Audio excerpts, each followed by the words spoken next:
Between 3000 and 2000 BC in the temple complexes of ancient Mesopotamia, a select group of individuals maintained what they claimed was direct communication with divine beings who had established human civilization thousands of years earlier. These temple priests, known as the Ensi and later the Shangala, described elaborate procedures for receiving instructions from entities they called the Anunnaki through ritualized communication sessions that involved sophisticated equipment, precise astronomical timing, and specific environmental conditions. The cuneiform tablets documenting these communication protocols contain technical details so specific and consistent across multiple independent temple archives that they challenge simple dismissal as religious mythology. Modern archaeological investigation of the temple facilities where these communications allegedly occurred has revealed architectural features, technological artifacts, and environmental controls that appear designed for purposes far more complex than conventional religious ceremonies. The precision required for the described procedures, the sophisticated astronomical knowledge they incorporated, and the remarkable consistency of protocols across different cities and time periods suggest these priests were following standardized technical guidelines rather than performing symbolic religious rituals. The most detailed documentation of these divine communication procedures comes from temple archives at Nippur, Uruk, and Babylon, where administrative tablets record not only the theoretical principles, but also practical operational logs tracking thousands of individual communication sessions over centuries. These records include specific success rates, optimal timing calculations, equipment maintenance schedules, and troubleshooting procedures that read more like technical manuals than religious texts. Archaeological excavation of the temple chambers where these communications took place has uncovered physical evidence that supports the textual accounts, including acoustic installations, crystalline artifacts, metallic devices with unknown functions, and architectural features that created controlled environmental conditions. The existence of hereditary priestly families who maintained exclusive access to this communication knowledge across multiple generations, combined with the enormous resources temple institutions devoted to supporting these activities, indicates that ancient Mesopotamian civilization considered divine communication to be a practical administrative function rather than purely religious speculation. The implications of this evidence extend far beyond academic curiosity about ancient religious practices to fundamental questions about the nature of the beings these priests claimed to contact and the technological sophistication required for the communication methods they described. The University of Pennsylvania expeditions to Nippur between 1888 and 1900 uncovered over 30,000 cuneiform tablets within the Ekur temple complex, among which a specific category of administrative documents described in unprecedented detail the operational procedures for what the text termed direct consultation with the Divine Assembly. These tablets, catalogued in the CBS series at the University Museum in Philadelphia, contain technical specifications, scheduling protocols, and maintenance procedures that demonstrate systematic organization of communication activities extending across multiple centuries of continuous operation. The excavation director John Punnett Peters and his successors, John Henry Haynes and Herman Hilprecht, maintained meticulous records of tablet discovery contexts, noting that the communication protocol documents were consistently found in sealed chambers beneath the main temple platform rather than in the general administrative archives accessible to ordinary temple personnel. This spatial segregation indicates that ancient administrators considered these texts too sensitive for widespread access, restricting them to secure locations requiring special authorization for entry. The preservation conditions in these sealed chambers were remarkably superior to those in surface-level storage areas, suggesting deliberate environmental controls designed to protect these specific documents across extended time periods. Tablet CBS 10,673 represents the most comprehensive single document describing the communication procedure, written in archaic Sumerian script dating to approximately 2100 BC, but clearly copying from much earlier sources based on linguistic analysis and astronomical references that correspond to stellar positions from several centuries prior. The text opens with a formal declaration that it contains the established procedures for conducting consultation with the Divine Council as originally instituted by Enlil during the time of the first kings. What follows is not religious mythology, but rather a detailed technical manual, organized into clearly defined sections covering equipment preparation, environmental requirements, timing calculations, participant qualifications, procedural sequences, and post-session documentation requirements. The equipment preparation section describes in precise detail the arrangement of what the text calls the speaking stones and the listening bronze within the consultation chamber. The speaking stones are identified as crystalline objects of specific dimensions and purity requirements, positioned at calculated distances from the priest conducting the consultation. The listening bronze refers to metallic plates of particular alloy composition mounted on the chamber walls at positions determined by acoustic calculation methods detailed in supplementary mathematical tablets. The text specifies that these components must be cleaned using specific chemical solutions, positioned with precision measured in finger widths, and tested for proper resonance before each consultation session. Environmental requirements receive equally detailed attention, with specifications for chamber temperature, humidity levels, air circulation rates, and atmospheric purity that demonstrate sophisticated understanding of how environmental conditions affect acoustic phenomena and human perception. The text describes ventilation systems that must maintain airflow at specific rates while filtering out dust and other particulates that could interfere with the delicate equipment or the priest's concentration. Temperature control involves careful management of the chamber's thermal mass combined with regulated airflow from deeper underground levels where temperatures remain stable throughout seasonal variations. The timing calculation section references astronomical tables that must be consulted to determine optimal windows for communication attempts. These calculations involve the positions of specific stars, the phase of the moon, and the relative positions of visible planets, with the text noting that successful communication becomes significantly more probable when these celestial factors align in particular configurations. The mathematical complexity of these timing calculations is evidenced by cross-references to specialized astronomical tablets that employ computational methods involving base 60 arithmetic, interpolation techniques, and correction factors accounting for long-term celestial motions. Participant qualification requirements emphasize that the priest conducting the consultation must have completed the full training sequence, maintained ritual purity for a specified period before the session, and demonstrated successful communication in previous supervised attempts. The text notes that not all priests possess the necessary sensitivity for reliable communication, regardless of training quality, suggesting recognition of individual variation in some inherent capacity required for the procedure to function effectively. This acknowledgement of biological variability combined with the emphasis on extensive training indicates the ancient practitioners understood communication success required both genetic predisposition and acquired technical skill. The procedural sequence describes the actual consultation process in remarkable detail, including the priest's physical positioning within the chamber, the specific vocalizations to be employed, the mental focus techniques to be maintained, and the recognition criteria for distinguishing genuine divine communication from ordinary psychological phenomena. The text instructs the priest to maintain awareness of particular sensory indicators, including specific acoustic qualities, visual phenomena, and somatic sensations that signal successful establishment of communication contact. These detailed phenomenological descriptions suggest the authors were recording actual experiences rather than inventing religious rituals.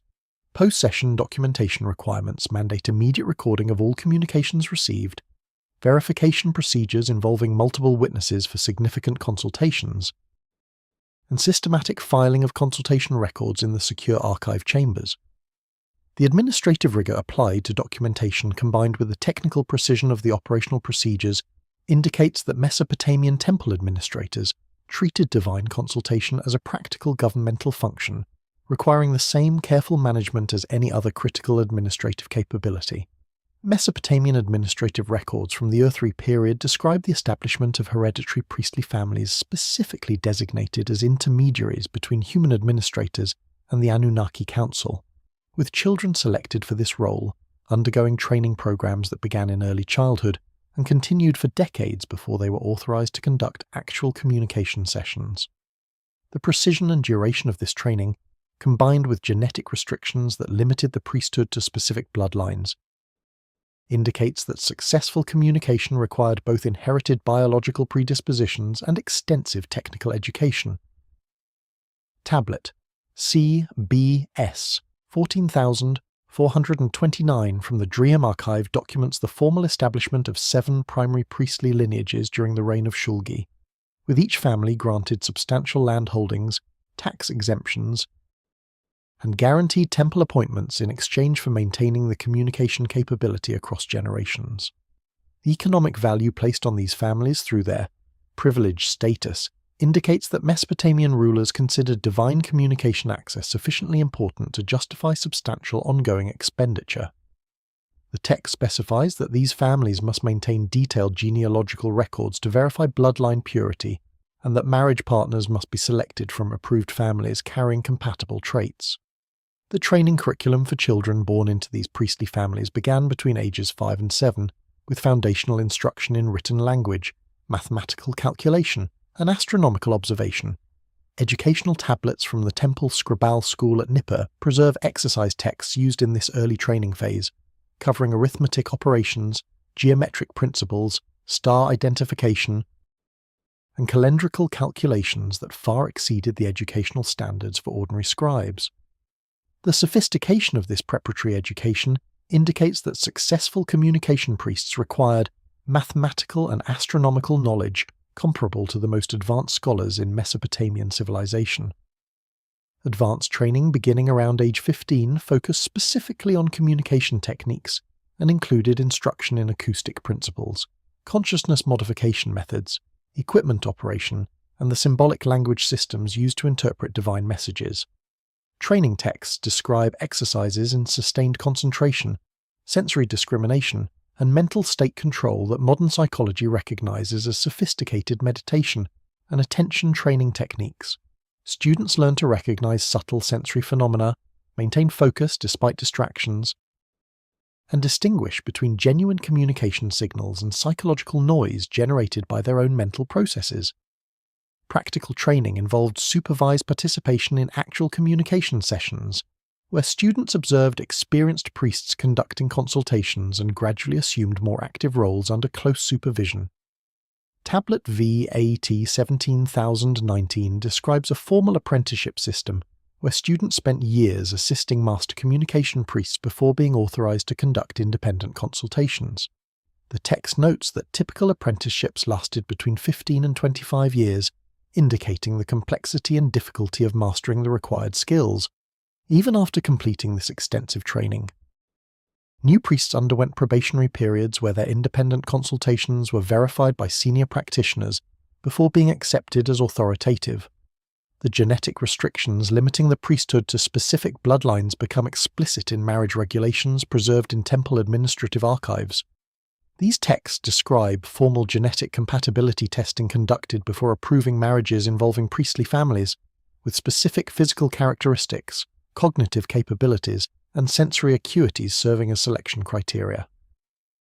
The emphasis on heritable traits combined with systematic breeding practices to concentrate desirable characteristics indicates ancient Mesopotamians recognized that communication ability involved biological factors that could be enhanced through selective reproduction.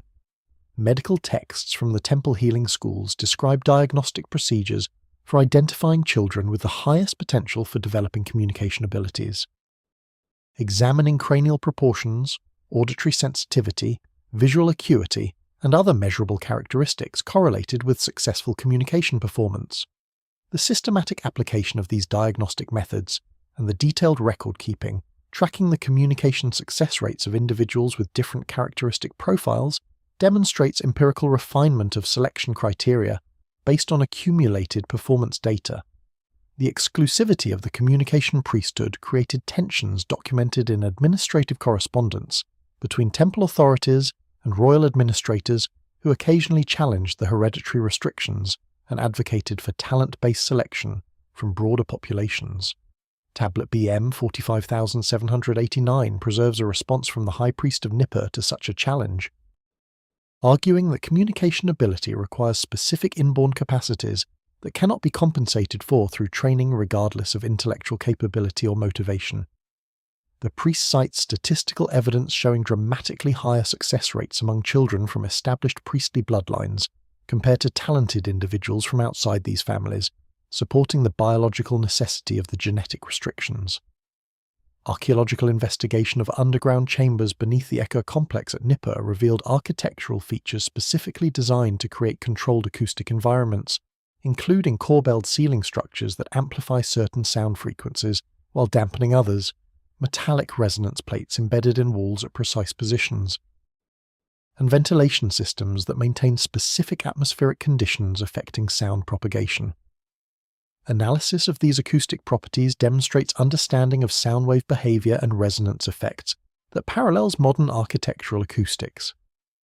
The primary communication chamber discovered during the University of Pennsylvania excavations measures approximately 12 meters in length, 8 meters in width, and features a corbelled ceiling rising to 7 meters at its apex. The chamber walls consist of precisely fitted limestone blocks with surface finishes achieving flatness tolerances of less than 1 millimeter across spans of several meters. This exceptional precision in wall construction serves acoustic purposes by preventing sound scattering from surface irregularities that would degrade the chamber's acoustic clarity.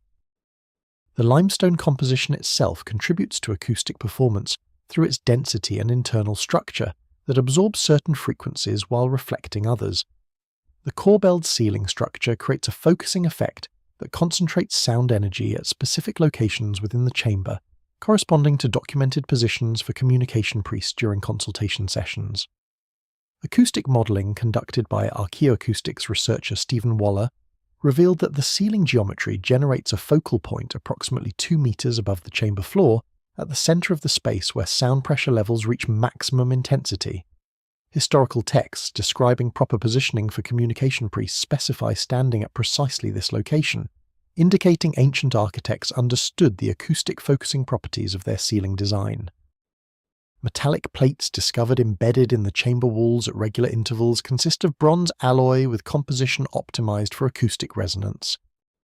Chemical analysis reveals these plates contain approximately 90% copper and 10% tin with trace additions of silver and gold that modify the alloy's resonance characteristics. The plates measure approximately 40 centimeters square and 1 centimeter thick, mounted in carved recesses that position their surfaces flush with the wall face. The mounting system allows the plates to vibrate freely while mechanically coupling them to the limestone walls that serve as extended resonance surfaces.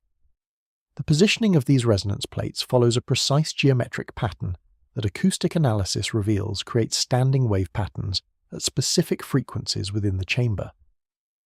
The plate spacing of 1.8 meters corresponds to half-wavelength intervals for frequencies around 95 Hz, a range that includes the fundamental frequencies of adult human vocal resonance. This suggests the chamber was designed to amplify and sustain vocal sounds at frequencies relevant for human speech, while dampening frequencies outside this optimal range that would represent environmental noise or acoustic interference. Ventilation systems integrated into the chamber architecture maintain controlled airflow that stabilizes atmospheric conditions affecting sound propagation. Analysis of the ventilation channels reveals sophisticated design incorporating multiple inlet points, at floor level drawing air from deep underground chambers where temperatures remain constant, combined with exhaust channels at ceiling level that create gentle upward air movement without generating turbulent flow that would disturb acoustic conditions.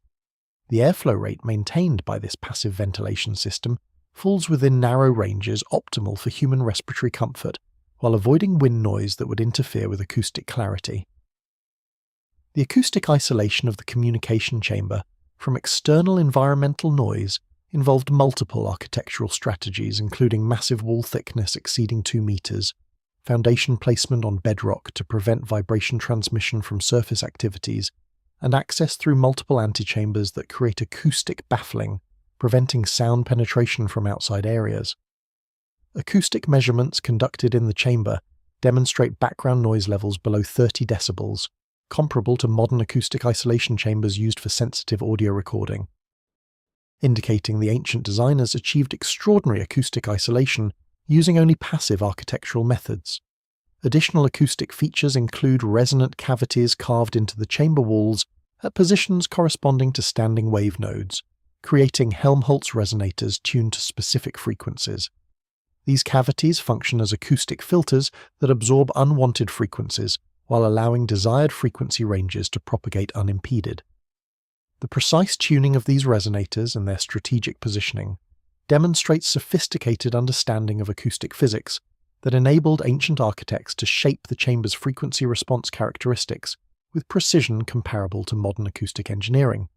The integration of these multiple acoustic design elements into a coherent system demonstrates that ancient Mesopotamian architects possessed comprehensive knowledge of sound wave behavior, resonance phenomena, and acoustic isolation principles. The sophistication of this acoustic engineering far exceeds what would be necessary for normal religious ceremonies or public gatherings, indicating the chamber was designed specifically for applications requiring exceptional acoustic clarity and controlled acoustic environments. The technical investment in acoustic optimization combined with textual descriptions of communication procedures that depend on subtle acoustic phenomena suggests ancient practitioners understood that successful divine consultation required precise acoustic conditions that could only be achieved through sophisticated architectural engineering. Temple archives from Uruk contain a series of tablets designated W20307 through W20342 that document individual communication sessions with specific Anunnaki entities over a 50-year period during the early dynastic period, recording the questions posed by human administrators, the responses received through priestly intermediaries, and the subsequent actions taken based on divine guidance. The consistency and precision of these records, maintained across multiple decades by different scribes, suggests they documented actual consultative processes rather than religious fiction. The tablet series begins with W20307 dated to the 3rd year of the reign of Gilgamesh of Uruk, documenting a consultation regarding optimal timing for major irrigation canal construction. The tablet records the specific question posed to the Divine Council concerning whether the planned canal route would encounter unforeseen geological obstacles and whether the projected labour force allocation would prove sufficient for project completion within the available construction season. The response attributed to Enki provides detailed guidance, including a modified route, avoiding an area described as containing unstable substrata, and recommendations for increasing the labour allocation by approximately 20% to ensure timely completion. Verification of the divine guidance appears in subsequent administrative tablets documenting the actual canal construction project. These tablets confirm that excavation along the originally planned route was halted after encountering exactly the type of geological instability warned against in the consultation, validating the accuracy of the divine guidance. The modified route proved successful with the canal completed within the projected timeline using the increased labour force recommended in the consultation. This correlation between divine guidance and subsequent factual verification appears consistently throughout the tablet series, suggesting the consultations provided actionable intelligence rather than vague religious pronouncements. Tablet W 20,312, dated to the 11th year of Gilgamesh's reign, documents a consultation concerning military strategy for a planned campaign against Kish.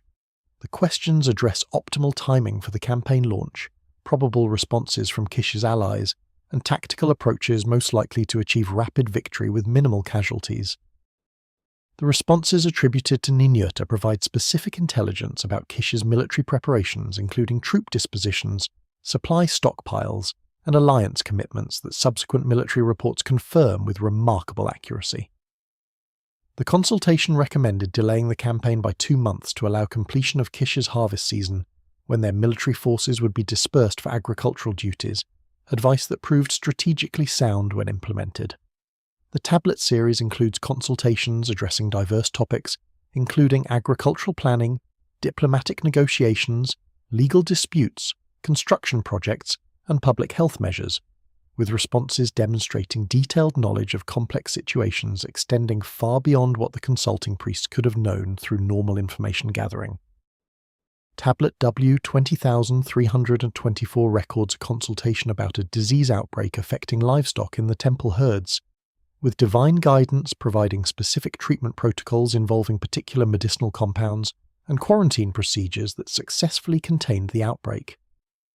The medical sophistication of this guidance exceeded contemporary veterinary knowledge, suggesting access to information sources beyond human expertise. The consistency of response attribution to specific Anunnaki entities across multiple consultations reveals systematic patterns in the division of responsibilities within the Divine Council.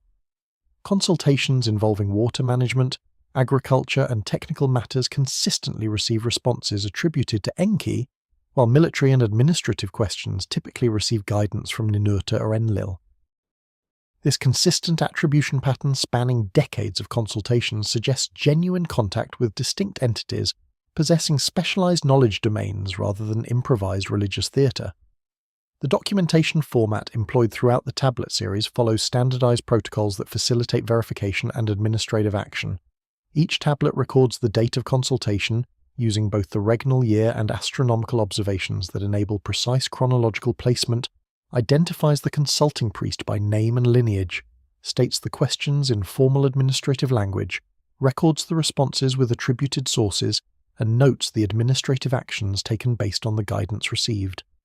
This bureaucratic rigor in documentation indicates that temple administrators treated divine consultations as official governmental communications, requiring the same careful record-keeping as any other administrative correspondence. Quality control mechanisms appear in tablets documenting consultations that were repeated or verified through multiple independent sessions when guidance addressed particularly important decisions. Tablet W 20,331 describes a consultation regarding a major trade expedition to distant regions, with the initial consultation results verified through 2 additional independent sessions conducted by different priests to ensure accuracy before committing substantial resources to the expedition. The concordance of results across these independent verification sessions strengthens the interpretation that consultations accessed genuine information sources rather than reflecting individual priests' subjective impressions. Statistical analysis of consultation success rates documented in summary tablets from the archive reveals that approximately 75% of consultations provided guidance that subsequent events verified as accurate or beneficial, with the remaining sessions producing ambiguous results or guidance that proved ineffective. This success rate significantly exceeds what random chance would produce, while remaining below the perfect accuracy that would characterize fabricated success claims, lending credibility to the authenticity of the documented consultation results. The honest documentation of partial failures alongside successes indicates administrators valued accurate record-keeping over propaganda. Babylonian astronomical texts from the Seleucid period preserve calculation methods for determining optimal windows for divine communication based on complex interactions between lunar phases, planetary positions, and stellar configurations, with success rates for communication attempts varying significantly based on adherence to these astronomical timing protocols. The mathematical sophistication required for these calculations exceeded contemporary Mesopotamian astronomical capabilities in other domains, suggesting this knowledge was specifically developed or provided for communication purposes. Tablet BM 34,589 contains the most comprehensive astronomical timing calculations. Describing a complex mathematical procedure for determining what the text calls windows of the open heaven when divine communication becomes most reliable. The calculation begins with lunar phase determination, using sophisticated methods that account for lunar orbit irregularities and seasonal variations in moon visibility. The text provides correction factors for different times of year that modern astronomical analysis confirms accurately compensate for the elliptical nature of the lunar orbit and the varying distance between Earth and Moon affecting apparent lunar motion. The planetary component of the timing calculation requires determining the positions of Venus, Jupiter, and Saturn relative to specific stellar background positions, with particular configurations identified as especially favourable for communication. The text describes these favourable configurations using geometric terminology that translates to modern, astronomical concepts of planetary aspects and angular separations. The calculation methods employ trigonometric relationships and interpolation techniques that enable determination of planetary positions with accuracy approaching 1 degree, precision that required sophisticated observational programs and mathematical capabilities. Stellar positions receive careful attention, with the calculation requiring identification of the heliacal rising of specific stars and their positions relative to the horizon at particular times of night. The text references a standard star catalogue that modern comparison with Babylonian astronomical compendiums confirms corresponds to actual stellar positions with accuracy better than 2 degrees. Demonstrating the reliability of the observational data underlying these calculations, the inclusion of precessional corrections in some versions of the calculation reveals awareness that stellar positions shift slowly over centuries, knowledge that required multi-generational observational programs to detect. The integration of these multiple astronomical factors into a unified timing calculation involves mathematical operations including coordinate transformations, trigonometric calculations, and iterative approximation methods that demonstrate remarkable computational sophistication. The calculation produces specific date and time windows when all favourable astronomical factors align, typically occurring only a few times per lunar month with duration ranging from several hours to 2 days. The precision of this timing information and the computational complexity required to derive it indicate substantial intellectual resources were devoted to optimizing communication scheduling. Empirical validation of the astronomical timing system appears in administrative tablets that correlate communication success rates with timing calculation adherence. Tablet VT 21089 presents summary statistics from 5 years of consultation records at the Marduk Temple in Babylon, showing success rates exceeding 80% for consultations conducted during calculated optimal windows compared to approximately 40% success for consultations conducted at non-optimal times. This dramatic difference in success rates based on astronomical timing provides strong evidence that the calculations identified genuine factors affecting communication reliability rather than arbitrary astrological beliefs. The transmission of astronomical timing knowledge across multiple generations of astronomers involved specialized training programs that extended beyond normal Scribble education. Temple astronomical schools maintained continuous observational programs tracking celestial phenomena with particular attention to configurations relevant for communication timing. Accumulating datasets spanning centuries that enabled refinement of calculation methods through empirical testing. The institutional continuity required for these long-term observational programs indicates that Mesopotamian civilization considered communication capability sufficiently valuable to justify substantial ongoing investment in astronomical infrastructure. Comparison of Babylonian astronomical timing methods with Egyptian temple texts describing similar communication procedures reveals remarkable consistency in the astronomical factors considered important for successful divine contact. Egyptian sources emphasize identical lunar phase requirements, similar planetary configuration preferences, and comparable stellar position criteria. Despite minimal direct cultural contact between Mesopotamian and Egyptian priestly traditions during the relevant periods, this cross-cultural consistency in astronomical timing requirements suggests both civilizations received similar guidance from their respective divine contacts regarding optimal conditions for communication, or accessed common knowledge sources describing the astronomical factors affecting communication reliability. The astronomical sophistication demonstrated in these timing calculations exceeded contemporary Mesopotamian astronomical achievements in domains like eclipse prediction or planetary synodic cycle tracking, suggesting that communication optimization drove development of advanced astronomical knowledge that subsequently found application in other areas.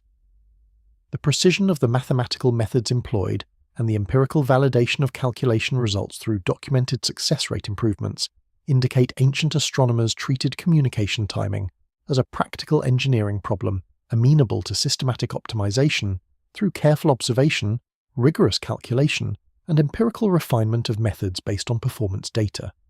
Excavations at multiple Mesopotamian temple sites have uncovered precisely cut crystalline objects, including quartz lenses, calcite prisms, and unknown crystalline compounds that show evidence of deliberate shaping using advanced cutting techniques. Positioned within temple chambers in configurations that create specific optical and electromagnetic effects when activated by sunlight or artificial illumination during astronomically calculated moments. Chemical analysis reveals these crystals were sourced from distant locations and processed using methods that exceeded documented Mesopotamian lapidary capabilities.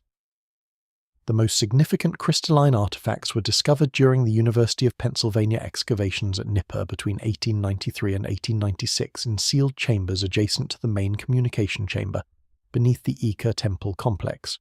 These objects catalogued as artifacts N412 through N427 in the University Museum collection include 7 precisely cut quartz lenses ranging from 8 to 15 centimeters in diameter, with uniform thickness of approximately 2 centimeters and surface curvatures ground to optical precision. Modern optical analysis reveals these lenses exhibit spherical aberration correction and focal length consistency that requires precision grinding techniques using progressively finer abrasives and sophisticated measurement methods for quality control during manufacture. The quartz source material for these lenses originated from regions at least 500 kilometers from Nippur, based on trace element analysis conducted by mineralogist David Killick. The quartz exhibits unusual purity, with minimal inclusions and consistent crystalline orientation that indicates careful selection of raw materials specifically for optical applications. The cutting and shaping of these hard crystalline materials required abrasive compounds and techniques that exceed the documented capabilities of Mesopotamian lapidary work in other applications, such as cylinder seal manufacture or decorative stone carving. The precision achieved in lens surface finishing approaches, tolerances of less than 1/10 of 1 millimeter in thickness variation across the entire lens surface. Calcite prisms discovered in the same archaeological context demonstrate even more sophisticated optical engineering with precisely cut facets oriented to exploit the birefringent properties of calcite crystals.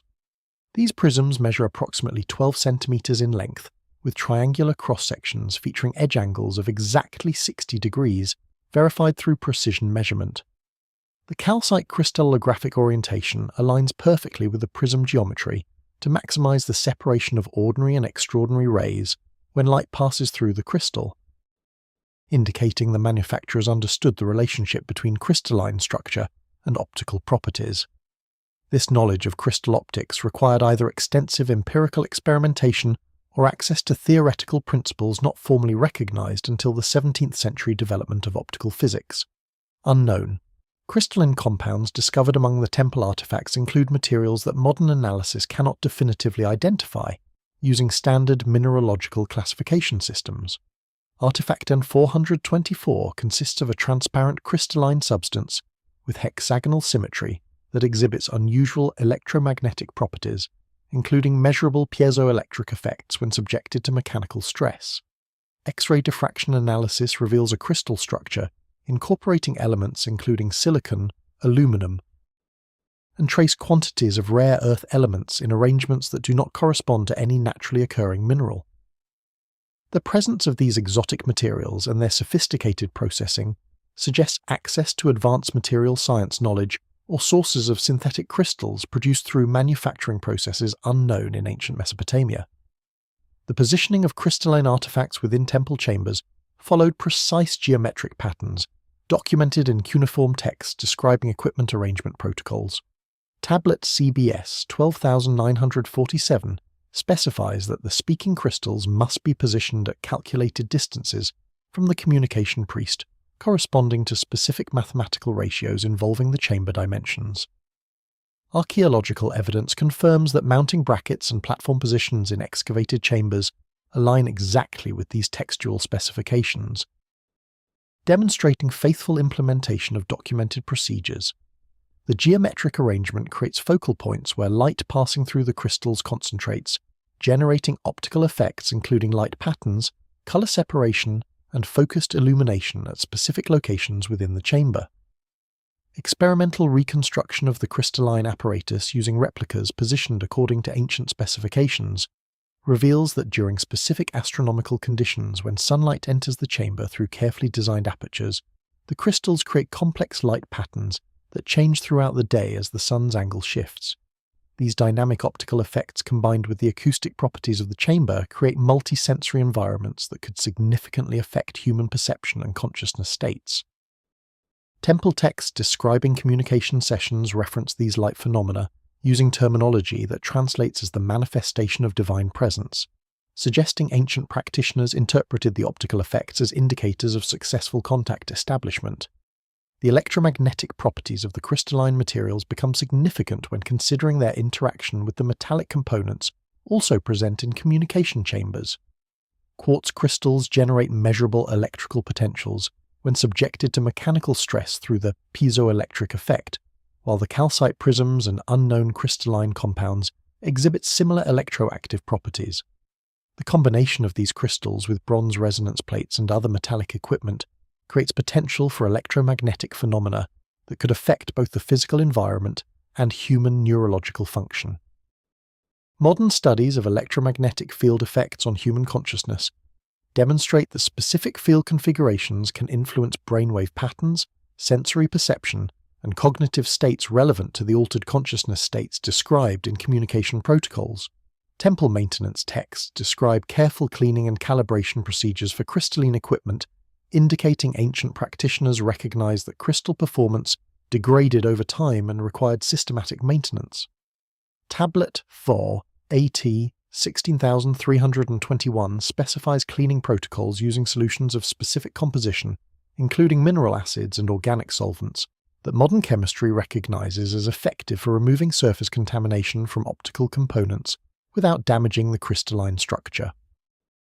The text also describes testing procedures to verify crystal alignment and optical performance, including methods for checking focal lengths and light transmission characteristics that demonstrate sophisticated quality control measures. Temple excavations at Mari conducted by André Parrot between 1933 and 1955 uncovered bronze and copper devices of unknown function, featuring complex geometric patterns, precisely tuned cavities, and mounting systems that positioned them at specific angles within temple chambers, with metallurgical analysis revealing alloy compositions optimized for electromagnetic conductivity and acoustic resonance properties that demonstrate sophisticated understanding of material science principles. The most enigmatic devices discovered at Mari include a series of bronze objects catalogued as artifacts M873 through M891 that consist of hollow bronze hemispheres ranging from 20 to 40 centimeters in diameter, with walls of uniform thickness measuring approximately 3 millimeters. The interior surfaces feature precisely machined spiral grooves with spacing that decreases from the rim toward the apex, following a mathematical progression that modern analysis identifies as corresponding to a logarithmic spiral pattern. The exterior surfaces are polished to mirror-like finish, and incorporate mounting brackets that position the hemispheres at specific angles relative to the chamber walls and floor. Metallurgical analysis conducted by material scientist James Muley revealed that the bronze alloy composition differs significantly from standard Mesopotamian bronze used in tools, weapons, or decorative objects.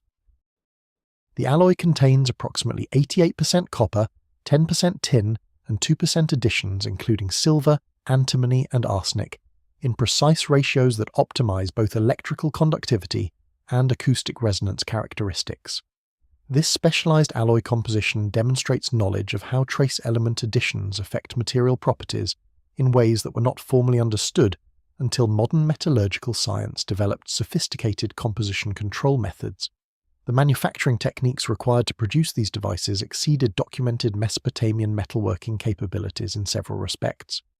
The uniform wall thickness across the entire hemisphere surface requires precision casting methods or extensive mechanical forming and finishing processes that maintain thickness tolerances within fractions of a millimeter.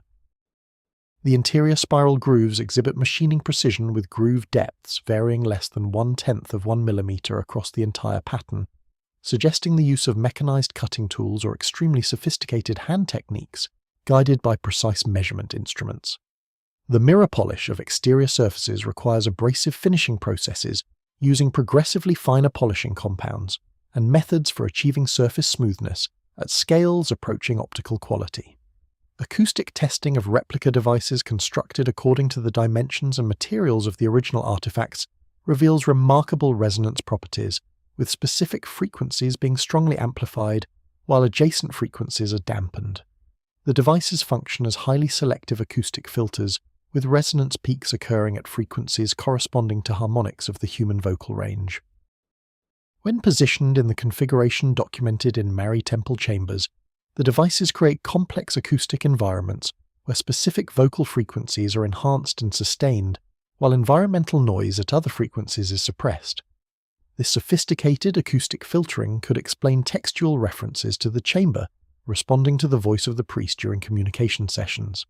The electromagnetic properties of the bronze hemispheres become apparent when considering their interaction with other metallic and crystalline components present in temple chambers. The high electrical conductivity of the specialized bronze alloy, combined with the geometric configuration, creates potential for electromagnetic resonance effects at frequencies determined by the device dimensions and positioning. Modern electromagnetic modeling of the chamber configuration reveals that the metallic devices could function as resonant cavities for electromagnetic radiation at frequencies in the extremely low frequency range below 100 Hz, wavelengths corresponding to the dimensions of the temple chambers and the spacing between metallic components. Additional metallic artifacts from Mari include copper plates with punched hole patterns, following precise geometric arrangements, and bronze rods with dimensional ratios suggesting tuning to specific harmonic relationships. Artifact M904 consists of a copper plate measuring 60 cm square and 5 mm thick, featuring a pattern of circular holes each approximately 1 cm in diameter, arranged in a hexagonal lattice with center-to-center spacing of 5 cm. The geometric precision of this hole pattern and the careful positioning of the plate within the temple chamber suggest it functioned as some form of acoustic or electromagnetic filter, designed to create specific field configurations within the communication space. Temple texts from Mari describe operational procedures for the bronze devices that confirm their active role in communication sessions, rather than passive decorative functions. Tablet M3218 specifies that the speaking bowls must be struck with specific bronze implements at calculated moments during the communication procedure to activate their resonance properties. The text describes testing procedures to verify proper device tuning, including listening for specific acoustic signatures when the bowls are activated and making adjustments to positioning if the acoustic response does not match expected characteristics. This operational guidance, combined with the sophisticated engineering evident in device construction, indicates ancient practitioners understood these objects as functional communication equipment requiring proper operation and maintenance. Comparative analysis of metallic devices from multiple Mesopotamian sites reveals consistent design principles and manufacturing standards suggesting the existence of specialized workshops or craft traditions focused on producing communication equipment. Devices from Nippur, Uruk, and Babylon show identical geometric patterns, similar alloy compositions, and comparable precision in manufacturing despite being produced across different time periods and political administrations. This standardization indicates the transmission of detailed technical specifications and manufacturing knowledge across multiple generations of craftsmen, maintained through institutional continuity that preserved both theoretical principles and practical fabrication techniques. Cuneiform texts describing preparation procedures for priests conducting divine communication include detailed instructions for fasting periods, specific dietary restrictions, meditation techniques, and exposure to particular combinations of aromatic substances that modern neurochemistry recognizes as compounds capable of altering brain chemistry and enhancing sensory perception. The precision of these preparation protocols and their consistency across different temple traditions suggest they were designed to induce specific neurological states necessary for successful communication. Tablet CBS 15623 contains the most comprehensive preparation protocol, describing a multi-phase procedure beginning 7 days before a scheduled communication session. The initial phase requires complete fasting except for water consumption during the first 3 days, a practice that modern physiology recognizes as inducing significant metabolic changes, including ketosis, altered neurotransmitter levels, and enhanced neuroplasticity that could affect cognitive function and sensory perception. The text specifies precise timing for the fasting period based on lunar phase calculations, indicating ancient practitioners understood that preparation effectiveness varied with circadian and lunar cycle influences on human physiology. The dietary restrictions during days 4 through 6 specify consumption of only specific foods, including barley bread, dates, and particular varieties of fish, while completely avoiding fermented beverages, meats, and various plant foods containing what the text describes as heavy essences. Modern nutritional analysis reveals the permitted foods provide primarily carbohydrates with minimal protein and essentially no fats, creating a macronutrient profile that affects brain chemistry through altered amino acid availability for neurotransmitter synthesis.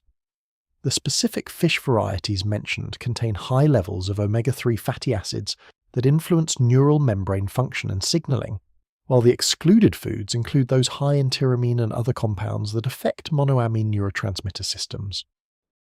Meditation techniques described in the preparation texts involve sophisticated breath control exercises, sustained attention practices, and visualization methods that modern contemplative neuroscience recognizes as effective for inducing altered states of consciousness.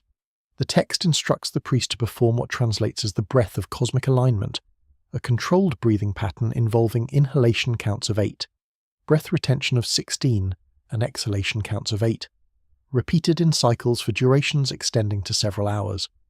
This breathing pattern creates respiratory alkalosis and altered carbon dioxide levels that affect cerebral blood flow and neural excitability, potentially inducing lightheadedness, altered sensory perception, and modified states of consciousness.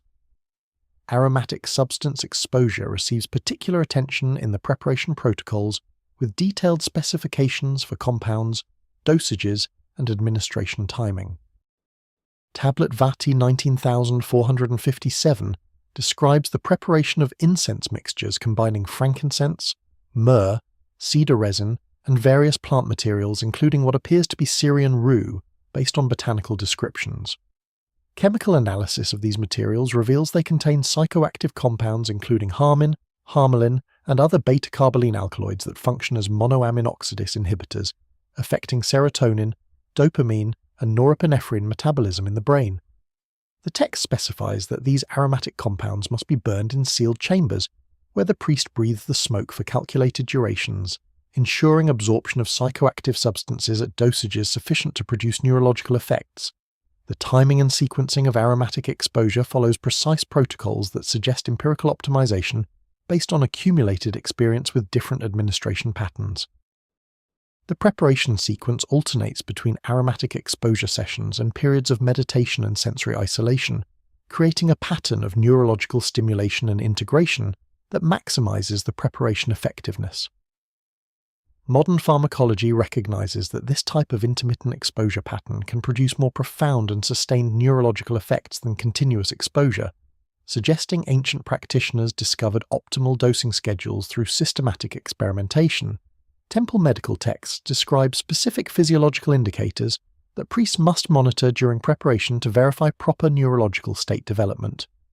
These indicators include pupil dilation measurements, pulse rate patterns, breathing rhythm changes, and subjective sensory experiences that modern medicine recognizes as valid markers of altered consciousness states.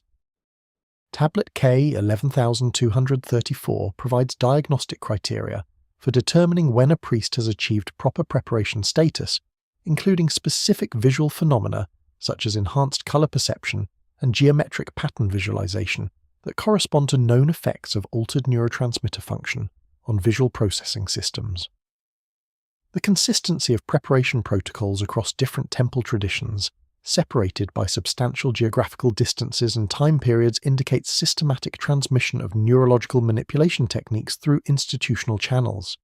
Temples at Babylon, Uruk, Nippur, and Lagash employed essentially identical preparation procedures despite operating under different political administrations and serving different patron deities. This standardization suggests the protocols were considered essential technical requirements for successful communication rather than variable religious practices subject to local customization.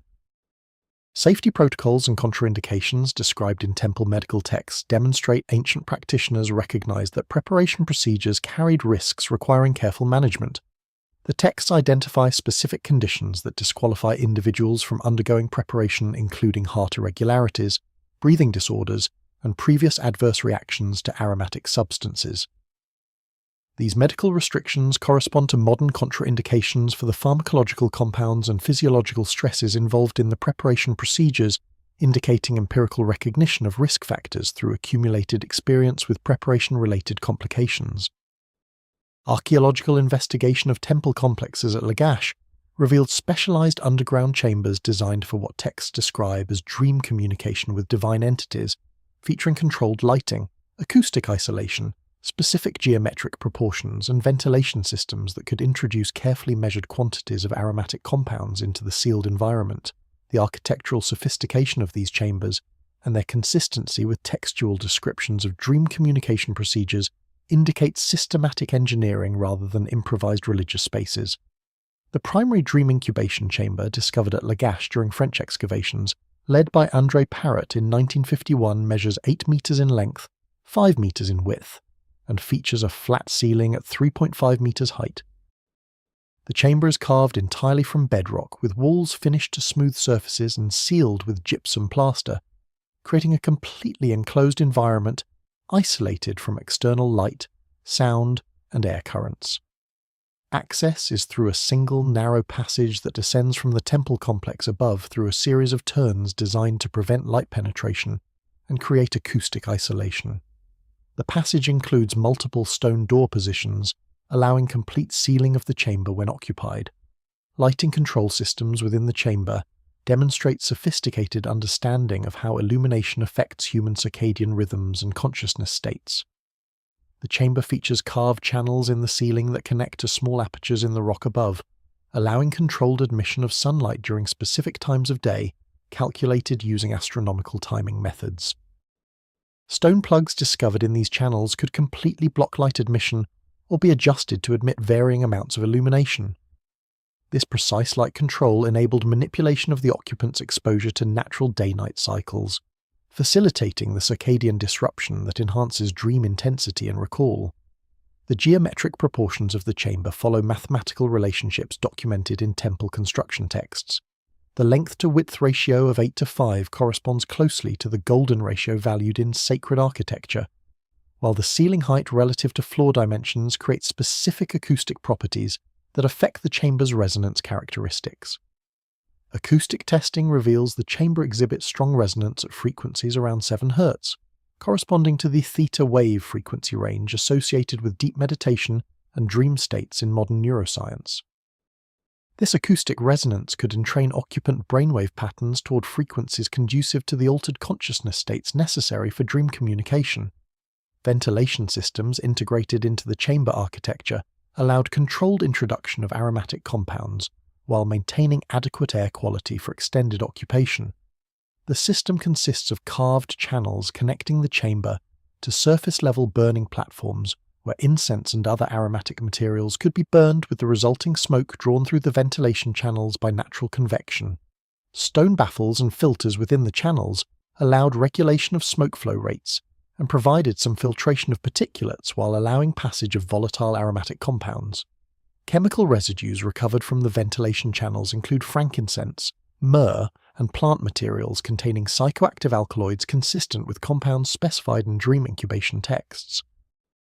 Temple texts describing dream incubation procedures provide detailed operational protocols for chamber use, including preparation of the space, occupant preparation procedures, optimal session timing, and post-session activities. Tablet L 2467 specifies that the chamber must be prepared through burning of purification incenses for 3 days before use, followed by sealing for 1 day to allow aromatic compounds to saturate all surfaces. The occupant must complete the standard preparation procedures including fasting, dietary restrictions, and meditation before entering the chamber, where they remain in darkness for durations ranging from 1 to 7 days, depending on the importance of the communication sought. The dream incubation procedure involves alternating periods of waking meditation and sleep within the completely dark, acoustically isolated chamber environment. The extended darkness exposure combined with circadian disruption and aromatic compound exposure creates neurological conditions that modern sleep research recognizes as highly conducive to vivid dreaming, enhanced dream recall, and lucid dreaming states. The text describes specific phenomena that occupants should experience during successful dream incubation, including geometric visual patterns, auditory phenomena, and eventually narrative dream sequences containing communications from divine entities. Documentation protocols for dream communications mirror the systematic record-keeping employed for waking communication sessions.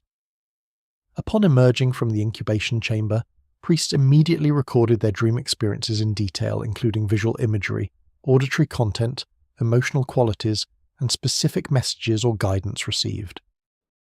These dream records were archived alongside waking consultation documentation and subjected to interpretation procedures involving specialized priests trained in symbolic analysis. The administrative integration of dream communication into formal decision-making processes demonstrates that Mesopotamian authorities considered dream-derived guidance as potentially valid as information obtained through waking consultation sessions. Comparative analysis of dream incubation facilities across multiple Mesopotamian sites reveals standardized design principles and operational procedures indicating centralized knowledge transmission regarding optimal chamber construction and usage protocols. Chambers at Nippur, Uruk, and Babylon show identical geometric proportions, similar light control systems, and comparable ventilation arrangements despite being constructed during different periods by different political administrations. This standardization suggests dream incubation chamber design followed established technical specifications, preserved through institutional knowledge transmission channels. Temple administrative tablets from multiple Mesopotamian cities document the formal integration of divine consultation into governmental decision-making processes, with specific protocols requiring consultation before major construction projects, military campaigns, agricultural planning, and legal reforms, and detailed records tracking the accuracy of divine guidance through comparison of predicted outcomes with actual results. The bureaucratic systematization of this process indicates that Mesopotamian administrators treated divine communication as practical intelligence rather than religious ritual. The most comprehensive documentation of the administrative integration appears in tablets from the Shulgi period at Ur, where royal edicts formally established consultation requirements for specific categories of governmental decisions. Tablet U 4893, issued in the 32nd year of Shulgi's reign, mandates divine consultation before initiating any construction project requiring more than 100 workers, any military campaign extending beyond the immediate borders of the Ur territory, or any legal reform affecting taxation or land tenure systems. The edict specifies penalties for administrators who proceed with major decisions without obtaining divine guidance, including fines, loss of administrative rank, and in extreme cases criminal prosecution. Implementation procedures for consultation requirements involved standardized request formats, formal approval processes, and documentation protocols that integrated divine communication into normal administrative workflows. Administrative texts describe the process beginning with a formal written request, submitted by the responsible official, documenting the decision under consideration, the specific guidance sought, and the administrative rationale for requiring divine input. The request underwent review by temple administrators who evaluated whether the matter met criteria requiring consultation, scheduled the communication session according to astronomical timing calculations, and assigned qualified priests to conduct the consultation. Consultation results were documented using standardized formats that enabled systematic tracking and verification. Tablet B, M 67328, preserves a consultation summary form documenting a session regarding irrigation canal construction, including the date of consultation, the consulting priest's name and credentials, the specific questions posed, the complete responses received, the divine entity providing guidance, and the administrative official responsible for implementing any recommendations. Multiple copies of consultation documentation were produced, with one retained in temple archives, one delivered to the requesting administrator, and one filed with the Royal Administrative Archive, enabling cross-verification and preventing fraudulent consultation claims. Verification procedures involve comparing divine guidance against subsequent factual outcomes to assess consultation reliability and identify patterns in consultation effectiveness. Annual summary tablets compiled consultation statistics including total sessions conducted, major decisions influenced by divine guidance, and retrospective assessments of guidance accuracy. Tablet CBS 20147 from the archive at Driem presents a 5-year statistical summary showing approximately 230 consultations conducted regarding major administrative decisions with retrospective analysis, indicating successful outcomes in approximately 170 cases, representing a success rate of roughly 74%. The documentation of consultation failures, alongside successes, demonstrates commitment to honest record-keeping rather than propaganda fabrication. Tablet VAT 18,932 records a military campaign consultation that provided optimistic guidance regarding probable victory timelines and casualty estimates, followed by notation that actual campaign duration exceeded predictions by 3 months, and casualties were approximately 50% higher than divine estimates suggested. The candid documentation of this guidance failure, combined with analysis of probable causes including changed political circumstances and intelligence gaps, demonstrates administrators evaluated consultation effectiveness using empirical standards rather than accepting divine guidance as infallible.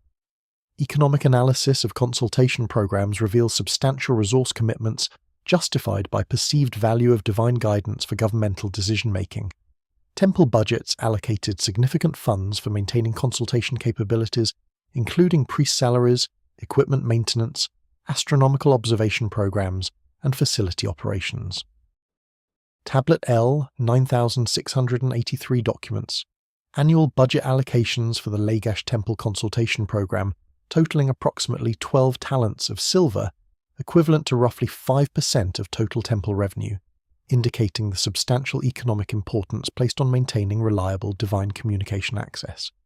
The integration of divine consultation into legal procedures represents one of the most significant administrative applications, with court records documenting consultation usage for resolving complex disputes, establishing legal precedents, and determining appropriate punishments for serious crimes. Legal tablets describe formal procedures for submitting disputed cases to divine judgment when normal legal processes proved inadequate for resolution. The divine guidance received in these legal consultations carried binding authority, with court officials required to implement recommended resolutions, regardless of their personal judgments about the case merits.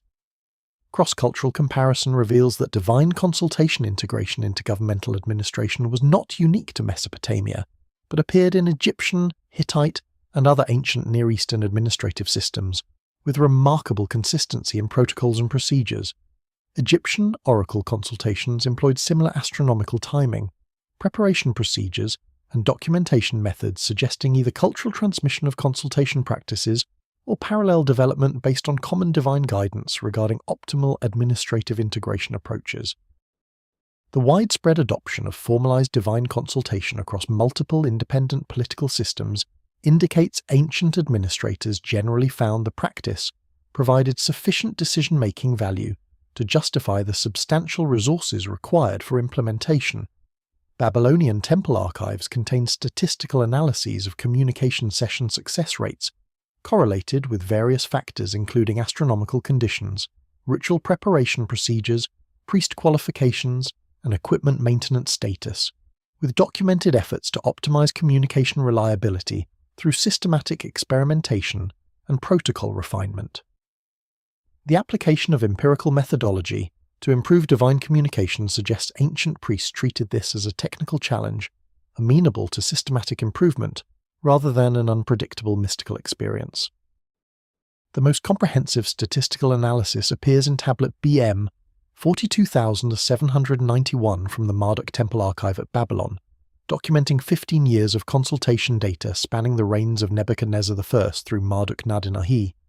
The tablet organizes consultation records into categorical classifications based on multiple variables and calculates success rates for each category using arithmetic methods that demonstrate sophisticated understanding of statistical analysis principles. The text divides consultations into temporal categories based on astronomical conditions prevailing during each session, with separate success rate calculations for sessions conducted during optimal astronomical windows compared to those performed at less favorable times. The astronomical timing correlation analysis reveals dramatic differences in success rates based on adherence to calculated optimal windows. Sessions conducted during calculated peak conditions when lunar phase, planetary positions, and stellar configurations all aligned favorably achieve success rates of approximately 83% based on retrospective outcome verification. Consultations performed during marginal astronomical conditions with only partial alignment of favorable factors showed success rates declining to approximately 62%, while sessions conducted outside any calculated favourable window demonstrated success rates of only 38%. These statistically significant variations based on astronomical timing provided empirical validation of the astronomical calculation methods and justified the substantial resources devoted to maintaining precision astronomical observation programs. Priest qualification variables received systematic analysis with success rates calculated separately for different experience levels and training completion status. The statistical compilation reveals that newly qualified priests completing their full training program but lacking extensive practical experience achieved success rates of approximately 65% during their first year of independent practice, improving to 75% by their third year, and reaching peak performance of approximately 80% after 5 years of active consultation work. Master communication priests with more than 20 years of experience maintained success rates approaching 85%, demonstrating the value of accumulated practical experience beyond formal training completion. Equipment maintenance status correlations appear in sections analysing consultation failures attributed to technical problems. The tablet documents that sessions conducted more than 30 days after the last complete equipment maintenance cycle showed elevated failure rates of approximately 15%, compared to 5% failure rates for sessions performed within 10 days of maintenance completion. This correlation motivated the establishment of mandatory maintenance schedules, ensuring all equipment underwent thorough inspection and servicing at intervals not exceeding 20 days regardless of apparent operational status. Ritual preparation procedure variations received experimental investigation with controlled studies comparing different preparation protocols. Tablet VAT 23,456 documents a 5-year experimental program testing modifications to standard preparation procedures including variations in fasting duration, dietary restriction specifics, meditation technique emphasis, and aromatic compound exposure patterns. The systematic testing involved assigning different priests to follow modified protocols while maintaining careful documentation of preparation details and subsequent consultation outcomes. Analysis of this experimental data identified several protocol refinements that improved success rates by approximately 8 to 12%, including extension of initial fasting period from 3 to 4 days, and modification of aromatic compound mixtures to include higher concentrations of specific psychoactive botanical materials. The optimization studies extended beyond individual variable analysis to investigate interactive effects between multiple factors. Complex statistical tables correlate priest experience levels with astronomical timing quality, showing that experienced priests achieved better results during marginal astronomical conditions compared to novice priests during optimal timing windows. This interaction effect motivated assignment policies that reserved optimal astronomical windows for important consultations, regardless of which qualified priest conducted the session, while routine consultations could be scheduled during marginal timing if conducted by highly experienced practitioners. Documentation of optimization methodology reveals sophisticated experimental design principles, including control group establishment, variable isolation techniques, and systematic variation of test parameters. Temple administrators recognized the necessity of controlling confounding variables when testing protocol modifications, implementing procedures that randomized priest assignments, standardized question types across test groups, and maintained consistent equipment and facility conditions throughout experimental periods. This methodological sophistication demonstrates understanding of empirical investigation principles that modern science considers essential for reliable knowledge generation. The statistical compilations served practical administrative functions beyond academic interest in communication mechanisms. Success rate data informed resource allocation decisions, including determination of optimal consultation, frequency balancing demand for divine guidance against practical limitations of available qualified priests and astronomical timing windows.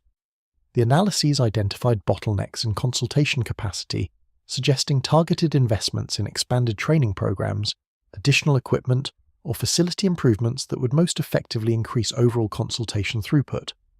Long-term trending analysis, tracking success rates across multiple decades, revealed gradual performance improvements attributable to accumulated knowledge refinement and technical optimization. Comparison of consultation success rates from the early 2nd millennium BC with rates from the late 2nd millennium shows overall improvement from approximately 65% to approximately 77%, representing substantial enhancement in communication reliability, achieved through systematic application of empirical optimization methods. This documented improvement trajectory provided justification for continued investment in consultation programs and validation of the empirical optimization approach. Administrative tablets from Uruk describe detailed maintenance schedules for communication equipment, including cleaning procedures for crystalline components, calibration methods for acoustic installations, replacement protocols for consumable materials, and troubleshooting guidelines for addressing communication failures, with the technical specificity and systematic organization characteristic of modern equipment maintenance documentation. The existence of these maintenance protocols indicates the communication systems involved physical equipment requiring regular technical attention. Tablet W 19843 contains the most comprehensive maintenance manual, organized into sections covering different equipment categories with standardized procedures for each component type.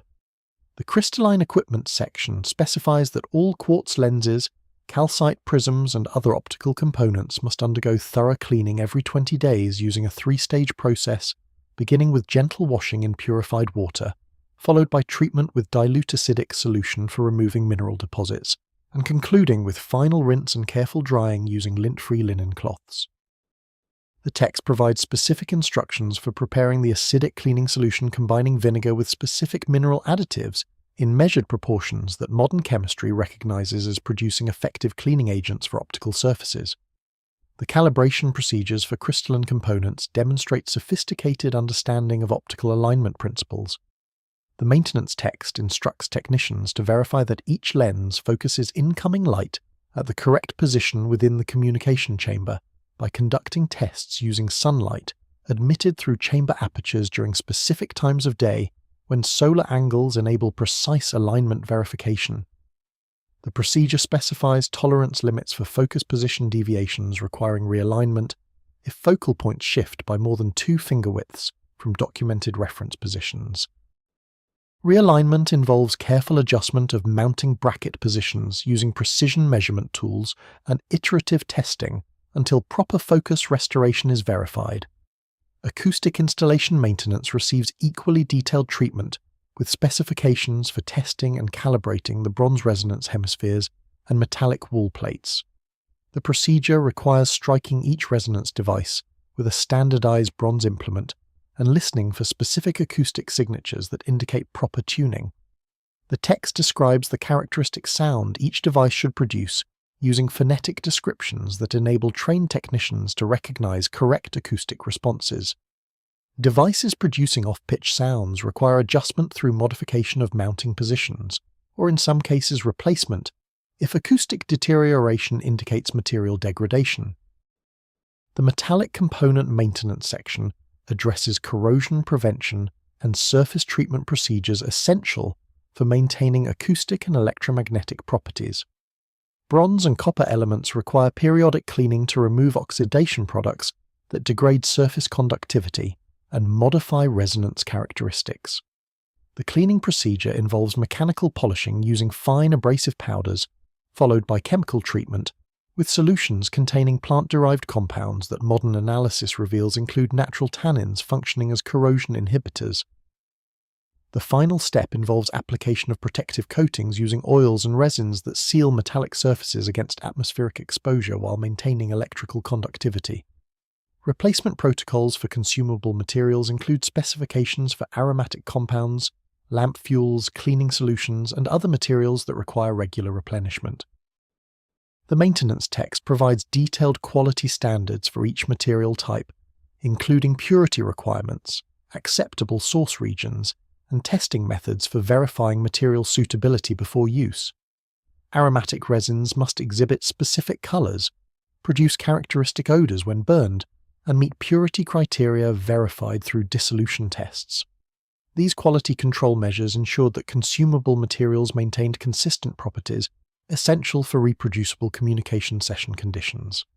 Troubleshooting guidelines address common equipment failures and systematic diagnostic procedures for identifying problem causes. The text organizes troubleshooting information according to symptom categories including acoustic anomalies, optical misalignments, structural degradation, and environmental control failures. Each symptom category includes a decision tree structure guiding technicians through systematic testing procedures that isolate the specific component or system responsible for observed problems. This structured diagnostic approach mirrors modern troubleshooting methodologies that emphasize systematic problem isolation through sequential testing. The acoustic anomaly troubleshooting section addresses symptoms including weak resonance, frequency shifts, and damping irregularities. The diagnostic procedure begins with verification of bronze hemisphere, mounting security checking for loosened brackets or structural movement that would alter resonance characteristics. If mounting proves secure, the procedure advances to surface condition inspection, examining for corrosion, contamination, or physical damage affecting resonance quality. The systematic progression through potential causes reflects understanding that acoustic problems typically originate from a limited set of failure modes that can be efficiently identified through ordered testing. Optical misalignment troubleshooting focuses on crystalline component position verification and mounting system integrity. The procedure specifies test methods using calibrated light sources positioned at known angles to verify that lenses and prisms focus or refract light according to documented specifications. Deviations from expected optical performance trigger systematic inspection of mounting brackets, support structures, and crystalline component physical condition. The troubleshooting guide provides specific criteria for determining whether observed problems require simple realignment, component cleaning, or full component replacement. Documentation requirements for maintenance activities ensure systematic tracking of equipment condition and maintenance history. The protocols mandate that all maintenance activities be recorded in standardized logs documenting the date, specific procedures performed, technician names, test results, and any anomalies observed during maintenance. These maintenance logs enable tracking of equipment degradation patterns over time, informing decisions about component replacement intervals, and identifying chronic problems requiring engineering modifications rather than routine maintenance. The maintenance scheduling system employed astronomical timing to coordinate equipment servicing with consultation session scheduling, ensuring maintenance activities did not conflict with planned communications while guaranteeing that all equipment received timely attention. The schedules allocated specific days within each lunar month for different maintenance categories, with crystalline component cleaning scheduled during dark moon periods when consultation demand decreased, while acoustic system maintenance occurred during other low-demand periods. This integration of maintenance scheduling with operational planning maximized equipment availability during high-demand periods while ensuring comprehensive maintenance coverage. Educational texts from temple scribal schools describe multi-decade training programs for priests specializing in divine communication, including instruction in advanced mathematics for astronomical calculations, linguistic skills for interpreting symbolic communications, technical knowledge for operating communication equipment, and psychological preparation for maintaining focus during extended sessions. The comprehensiveness and duration of this training exceeded that required for normal temple functions, indicating the specialized technical knowledge necessary for successful divine consultation. The training curriculum documented in Tablet CBS 17,294 begins with foundational education starting at age 6 with intensive instruction in written language, mathematical operations, and basic astronomical concepts. Students learned the cuneiform writing system through copying exercises that progressed from simple sign lists to complex literary and technical texts. Mathematical training emphasized arithmetic operations using the base 60, numerical system, fractions, area and volume calculations, and proportion problems that provided essential skills for later astronomical computation work. Basic astronomical instruction covered constellation identification, stellar position measurement, lunar phase tracking, and planetary movement observation. The intermediate training phase, beginning around age 12, introduced specialized knowledge domains specific to communication priest requirements.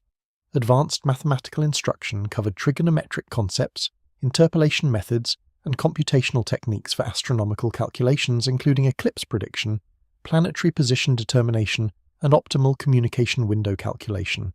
Students learned to use astronomical tables, perform complex arithmetic operations involving large numbers, and verify calculation accuracy through independent checking procedures. The mathematical sophistication required at this level exceeded that needed for normal administrative calculations or commercial applications, demonstrating the specialized computational demands of communication work. Linguistic training during the intermediate phase emphasized symbolic interpretation skills, essential for decoding divine communications transmitted through complex symbolic systems.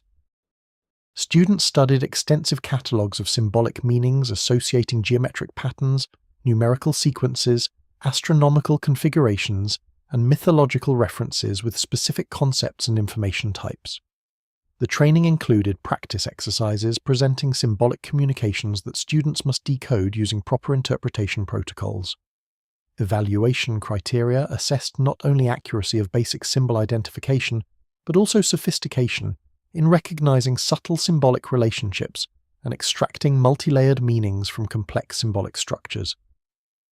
Technical equipment operation training introduced students to the physical apparatus used in communication sessions, including crystalline components, metallic resonance devices, acoustic installations, and environmental control systems. The instruction covered equipment function principles explaining how different components contributed to establishing proper communication conditions, proper handling procedures preventing damage to delicate crystalline and optical elements, operational protocols for activating and testing equipment, and basic troubleshooting skills for identifying common equipment problems. Students gained hands-on experience through supervised practice sessions where they assembled equipment configurations, conducted functionality tests, and performed simulated communication procedures. Advanced training beginning around age 25 focused on integration of previously acquired skills through supervised participation in actual communication sessions. Student priests observed experienced practitioners conducting consultations, gradually assuming assistant roles that involved equipment preparation, environmental monitoring, and documentation support. This apprenticeship phase provided essential exposure to the practical realities of communication work, including managing the psychological demands of extended concentration, maintaining ritual purity despite physical discomfort, and handling the stress of conducting consultations addressing critical administrative decisions. Psychological preparation training emphasized mental discipline techniques essential for maintaining the focused consciousness states required during communication sessions. Students learned meditation methods involving sustained attention on specific objects, breath control exercises that induce altered consciousness states, visualization practices that enhance mental imagery capabilities, and concentration techniques that exclude distracting thoughts during extended focus periods. The training included graduated difficulty challenges requiring students to maintain meditation focus for progressively longer durations, reaching several hours of continuous practice by advanced training stages. The consciousness modification training introduced students to the neurological effects of fasting, dietary restrictions, and aromatic substance exposure used in communication preparation protocols. Students learned to recognize the subjective experiences associated with different preparation states, distinguish between normal psychological phenomena and genuine communication-related perceptual changes, and maintain functional awareness despite altered consciousness induced by preparation procedures. This training required students to undergo supervised preparation sequences where experienced instructors monitored their responses and provided guidance for managing the challenging psychological and physiological effects. Ethical training addressed the responsibilities and obligations of communication priests, including maintaining consultation confidentiality, providing honest guidance even when divine communications conflicted with personal preferences or political pressures, resisting temptations to fabricate communications when genuine contact proved unsuccessful, and acknowledging limitations when consultations produced ambiguous results rather than inventing false clarity. The emphasis on ethical conduct reflects recognition that communication priests wielded substantial influence through their intermediary role and required strong moral foundations to resist corruption. Qualification requirements for independent practice included demonstration of competency across all skill domains through comprehensive examinations testing mathematical abilities, symbolic interpretation accuracy, equipment operation proficiency, and psychological discipline. The final qualification stage required successful completion of supervised communication sessions, where candidate priests conducted actual consultations addressing significant questions while experienced evaluators assessed their performance. Only candidates demonstrating consistent success across multiple supervised sessions and meeting all competency criteria received authorization for independent practice. Continuing education requirements mandated that qualified communication priests maintain their skills through regular practice, periodic retraining in updated procedures and techniques, and participation in knowledge-sharing sessions where practitioners discuss challenging cases and refined interpretation methods. The institutional commitment to ongoing training reflects understanding that communication capabilities required continuous cultivation rather than one-time achievement, with skill degradation occurring if priests neglected regular practice and professional development activities. Egyptian temple archives preserve communication procedures that show remarkable similarity to Mesopotamian protocols despite minimal documented contact between these civilizations during the relevant periods, including comparable astronomical timing requirements, similar preparation rituals, and analogous equipment descriptions, suggesting both cultures received standardized communication guidelines from common sources. The technical consistency across different cultural contexts argues against independent development of these sophisticated systems. The Edfu Temple Archive contains the most detailed Egyptian communication protocols preserved in texts dating to the Ptolemaic period, but clearly based on much earlier sources. Papyrus E47 describes procedures for conducting what the text calls consultation with the Divine Council, using methods that parallel Mesopotamian practices with striking precision. The Egyptian protocols specify astronomical timing requirements based on lunar phases, stellar positions, and planetary configurations using calculation methods that produce timing windows nearly identical to those derived from Babylonian astronomical texts, despite employing different calendrical systems and astronomical terminology. The preparation procedures documented in Egyptian sources mirror Mesopotamian protocols in specific details that extend beyond general similarities to exact correspondences in timing sequences, dietary restrictions, and consciousness modification techniques. Egyptian priests undergo 7-day preparation periods beginning with 3 days of water-only fasting followed by 4 days of restricted diet, consuming only bread, dates, and specific fish varieties. This preparation sequence matches the Mesopotamian protocol documented in CBS 15623 with such precision that independent development appears highly improbable. The probability of two independent cultures developing identical 7-phase preparation schedules with matching duration patterns and dietary specifications approaches statistical impossibility. The aromatic substance specifications in Egyptian texts identify incense combinations incorporating frankincense, myrrh, cedar resin, and plant materials that Egyptian botanical descriptions indicate include Syrian rue or closely related species containing similar psychoactive compounds. These aromatic combinations match Mesopotamian formulations not only in general composition, but in specific proportioning details and administration methods. The consistency extends to instructions for burning these materials in sealed chambers, where priests inhale concentrated smoke for calculated durations, creating nearly identical neurological preparation conditions across both cultural traditions. Equipment descriptions in Egyptian temple texts reference crystalline objects and metallic devices employed in communication chambers that correspond functionally to Mesopotamian apparatus, despite some variations in specific materials and designs.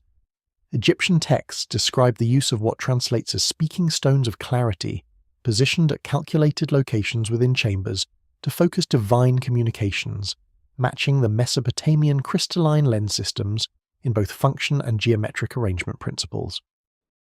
The metallic components described in Egyptian sources include bronze bowls and copper plates, arranged according to acoustic and geometric principles that parallel Mesopotamian resonance device configurations. The architectural specifications for Egyptian communication chambers demonstrate remarkable correspondence with Mesopotamian temple chamber designs, including similar dimensional proportions, acoustic isolation techniques, and environmental control systems. The Temple of Hathor at Dendera contains underground chambers measuring approximately 8 meters by 5 meters with ceiling heights of 3.5 meters, dimensions that match Lagash dream incubation chambers within measurement tolerances. The chambers incorporate light control apertures, ventilation channels, and acoustic design features that create controlled sensory environments comparable to those documented in Mesopotamian installations. The symbolic communication systems documented in Egyptian temple texts employ geometric patterns, astronomical references, and numerical codes that demonstrate deep structural similarities to Mesopotamian symbolic encoding methods. Both systems use stellar configurations to encode temporal information, geometric shapes to represent conceptual categories, and numerical sequences to transmit quantitative data.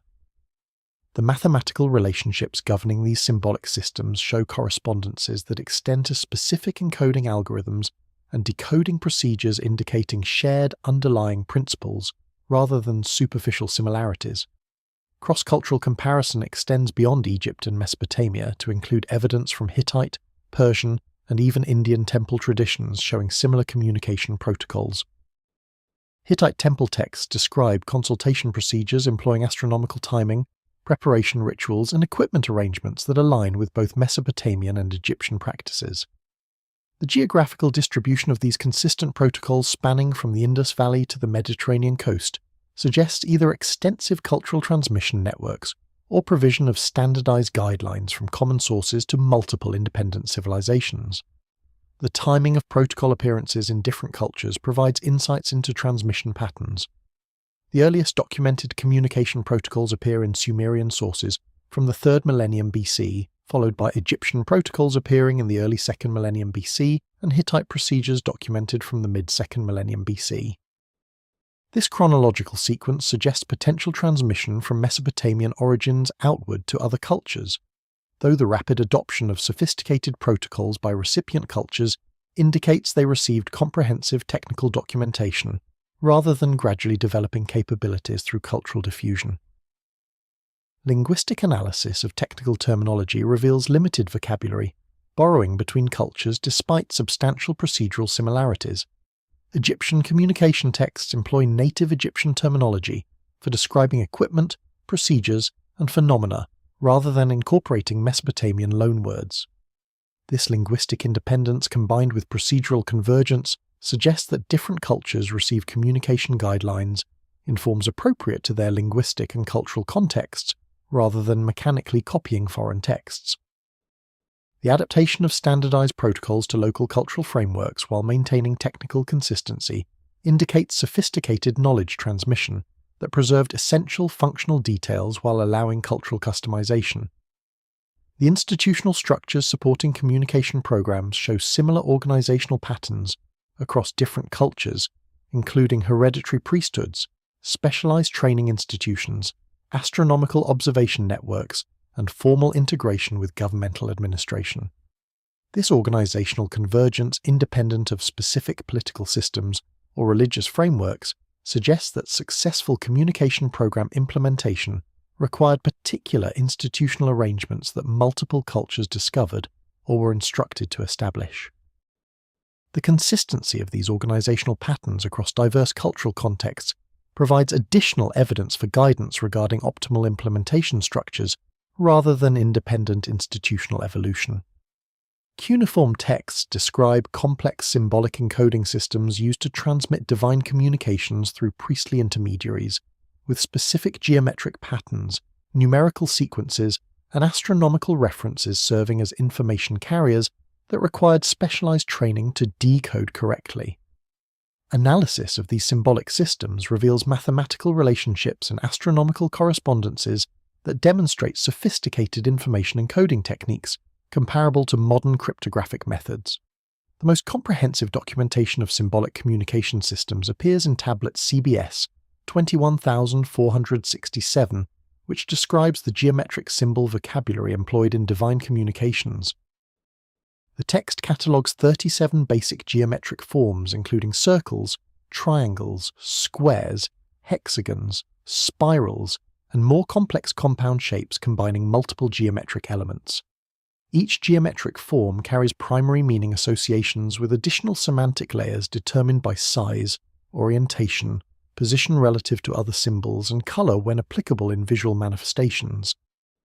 The system's hierarchical structure enables encoding of complex multidimensional concepts through combination of basic geometric elements according to grammatical rules that parallel natural language syntax.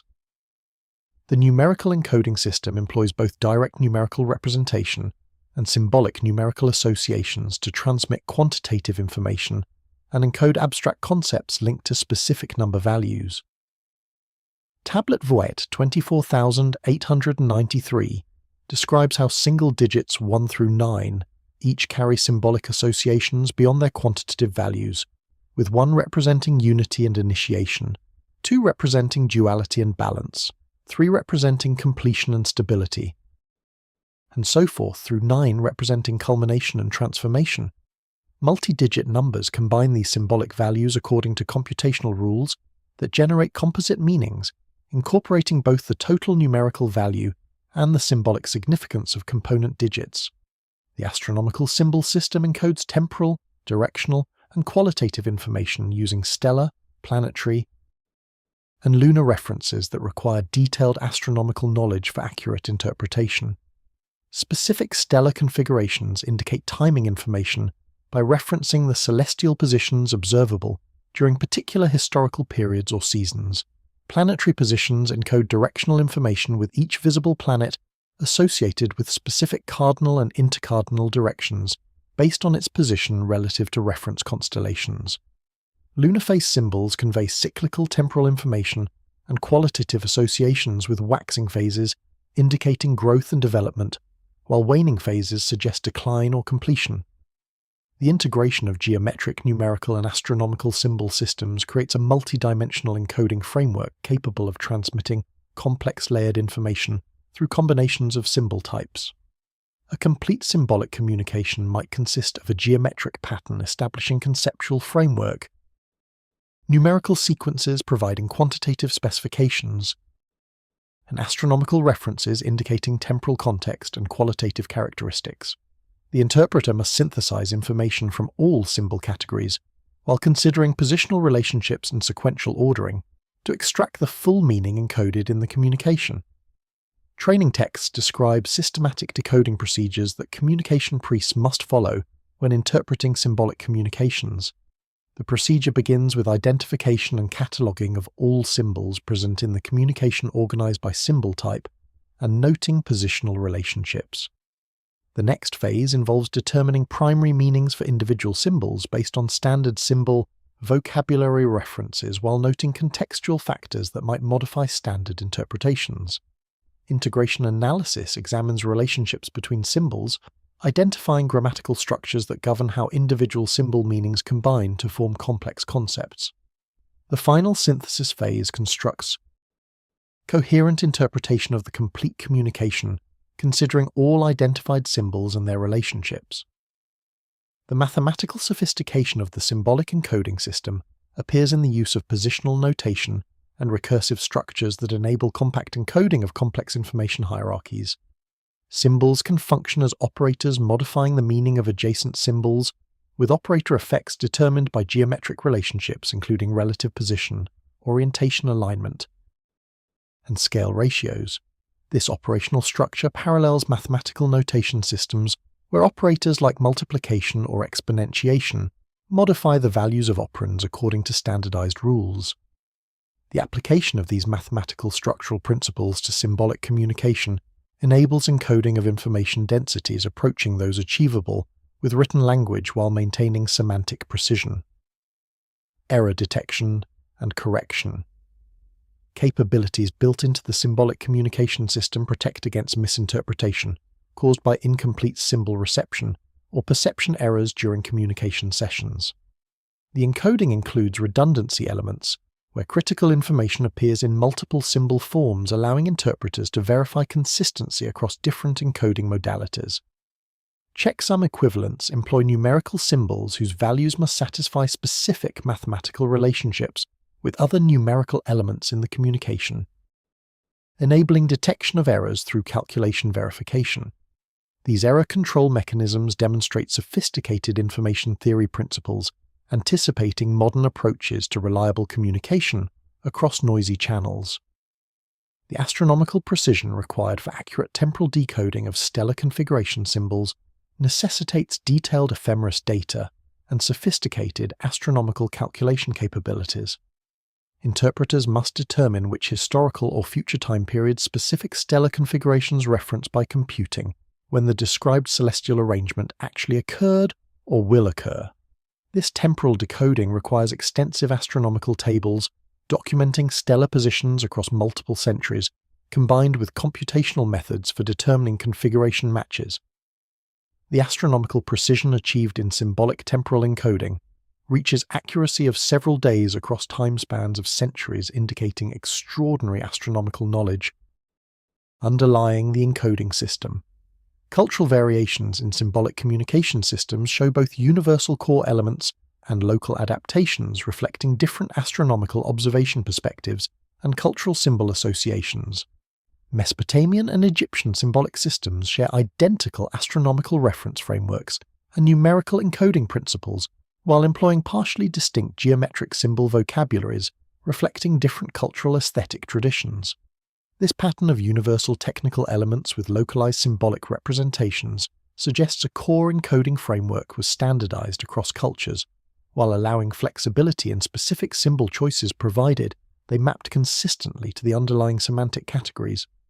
Mesopotamian texts describing qualifications for communication priests include physical characteristics, cognitive capabilities, and genealogical requirements that modern genetics recognizes as heritable traits. With explicit statements that communication ability required specific inborn capacities that could not be acquired through training alone. The emphasis on genetic factors combined with documented breeding programs to concentrate these traits suggests biological prerequisites for successful divine communication. Tablet CBS 19,342 from the Nippur Temple Personnel Archive documents detailed selection criteria for identifying children suitable for communication priest training, beginning with physical characteristics that include specific cranial proportions, skeletal features, and sensory capabilities. The text specifies that candidate children must exhibit skull measurements, falling within particular ranges with length-to-width ratios between specific values that modern anthropometry recognizes as variations within normal human ranges but representing the upper portion of cranial capacity distribution. The selection criteria include examination of cranial suture patterns, orbital spacing, and facial bone structure using standardized measurement protocols that enable objective assessment rather than subjective evaluation. The sensory capability requirements receive detailed specification, with particular emphasis on auditory and visual acuity exceeding normal population averages. Candidate children must demonstrate ability to distinguish tonal variations that most individuals cannot perceive. Tested through procedures involving bronze bells tuned to specific frequency intervals, where candidates must identify pitch differences below the discrimination threshold for average listeners. Visual acuity testing employs star observation exercises, where candidates must distinguish faint stellar objects barely visible to normal observers and identify subtle color variations in crystalline materials that typical viewers perceive as uniform. These enhanced sensory capabilities appear to show familial clustering with children of communication priests, demonstrating elevated rates of superior auditory and visual discrimination compared to general populations. Cognitive capability assessment employs standardized testing procedures evaluating mathematical reasoning, pattern recognition, memory capacity, and linguistic aptitude. The mathematical evaluation presents calculation problems of graduated difficulty, requiring rapid mental arithmetic, geometric reasoning. A numerical pattern identification. Children demonstrating exceptional mathematical capabilities process complex calculations significantly faster than their peers and recognize numerical relationships that less capable individuals fail to perceive. Pattern recognition testing employs visual puzzles using geometric arrangements where candidates must identify underlying organizational principles and predict subsequent pattern elements. Memory assessment requires recitation of progressively longer text passages after single exposure, testing both verbal memory capacity and accuracy of recall. Genealogical requirements mandate that candidates descend from established priestly families with documented communication capabilities extending back at least 3 generations. The texts explicitly state that communication ability runs in bloodlines, and that children from non-priestly families rarely demonstrate the necessary capacities, regardless of apparent physical and cognitive qualifications. This emphasis on hereditary transmission indicates ancient practitioners recognized that successful communication required biological factors concentrated through selective breeding, rather than randomly distributed capabilities that training could develop in any intelligent individual. The breeding programs designed to concentrate desirable traits receive documentation in marriage regulation texts that specify genetic compatibility requirements for priestly families. Tablet VAT 22617 describes formal procedures for evaluating proposed marriages involving communication priest families, including assessment of both partners for presence of desired physical and cognitive traits, examination of family genealogies to verify minimal three-generation priestly lineage for both partners, and prediction of probable offspring characteristics based on parental trait combinations. The text indicates that temple authorities could prohibit marriages judged unlikely to produce offspring with enhanced communication capabilities, demonstrating institutional control over priestly reproduction aimed at genetic optimization. Statistical documentation tracking the communication success rates of priests with different genetic backgrounds provides empirical evidence for hereditary factors affecting communication capability. Summary tablets compile success rate data organized by genealogical categories, showing that priests with 4 or more generations of direct priestly ancestry achieve average success rates of approximately 82% compared to 71% for those with only the minimum 3-generation requirement, and 63% for rare individuals from non-priestly backgrounds who demonstrated sufficient capabilities to receive training authorization despite lacking standard genealogical qualifications. These statistically significant performance differences correlated with hereditary factors support the biological basis of communication capabilities. The genetic selection criteria include assessment of psychological characteristics that modern psychology recognizes as temperamental traits with substantial heritability, including emotional stability, stress tolerance, and sustained attention capacity. Candidate children undergo observational assessment across extended periods, where evaluators document responses to challenging situations, ability to maintain focus despite distractions, and emotional regulation under pressure. Children demonstrating exceptional composure during stressful conditions, sustained concentration during tedious tasks, and emotional stability despite provocations receive favorable evaluations. These psychological traits show familial clustering patterns similar to physical and cognitive characteristics, suggesting polygenic inheritance involving multiple genetic factors. Medical examination protocols documented in temple health texts include assessment of neurological characteristics that modern neuroscience associates with enhanced cognitive capabilities, including rapid neural processing, efficient neurotransmitter function, and optimized brain structure. While ancient practitioners lacked modern neurological assessment tools, their examination procedures evaluated functional capabilities that reflect underlying neurological characteristics, including reaction time testing, sensory discrimination thresholds, and cognitive processing speed. The correlation between performance on these functional assessments and subsequent communication success rates suggests the examinations effectively identified neurological variations affecting communication capabilities.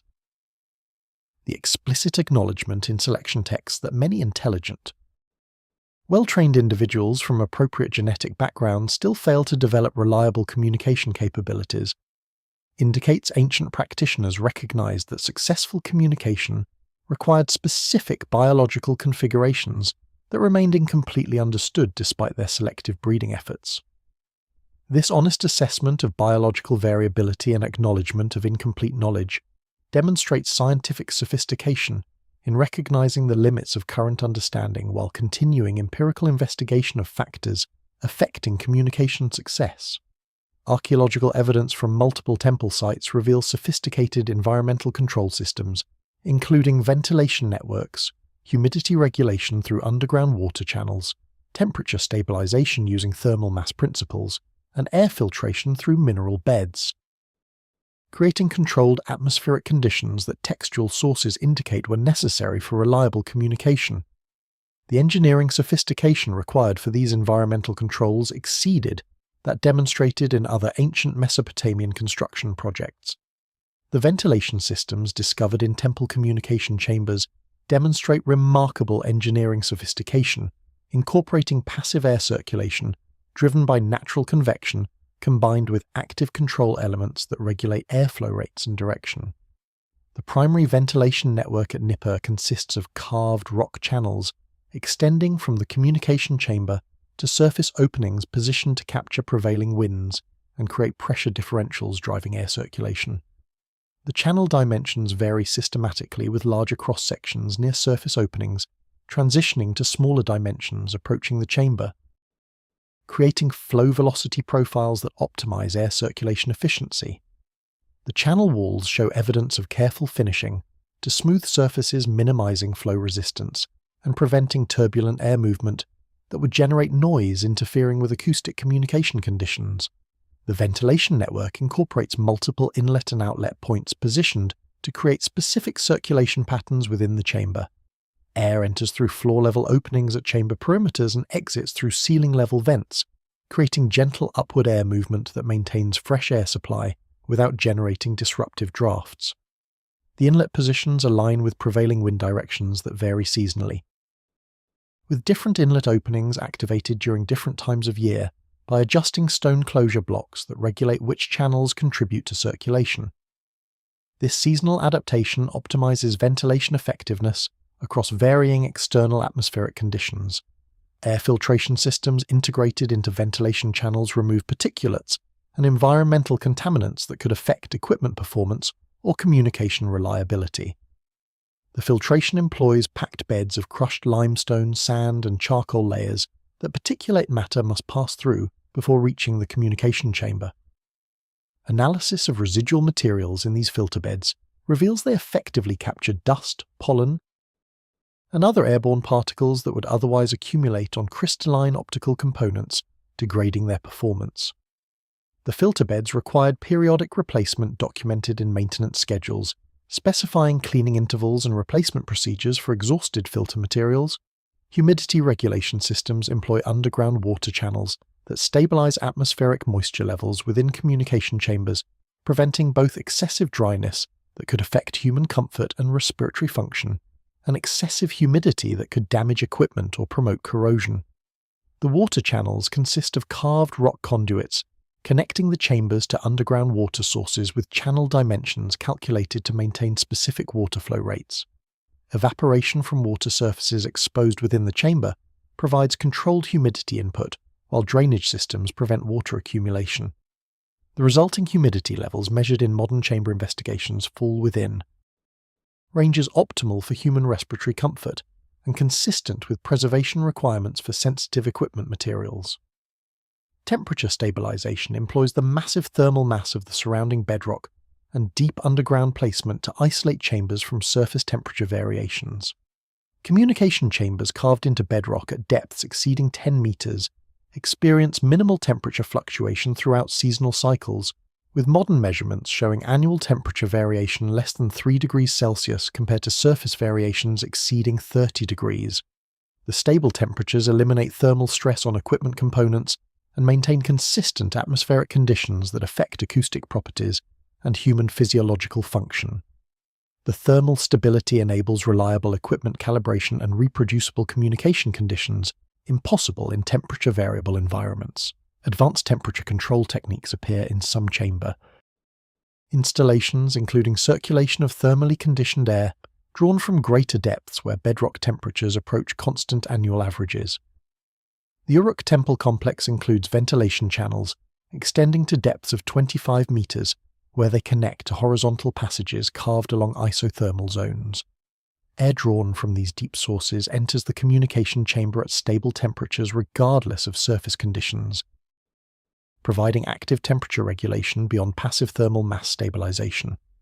The engineering sophistication required to design and implement these deep ventilation systems demonstrates advanced understanding of geothermal principles and thermodynamic behavior.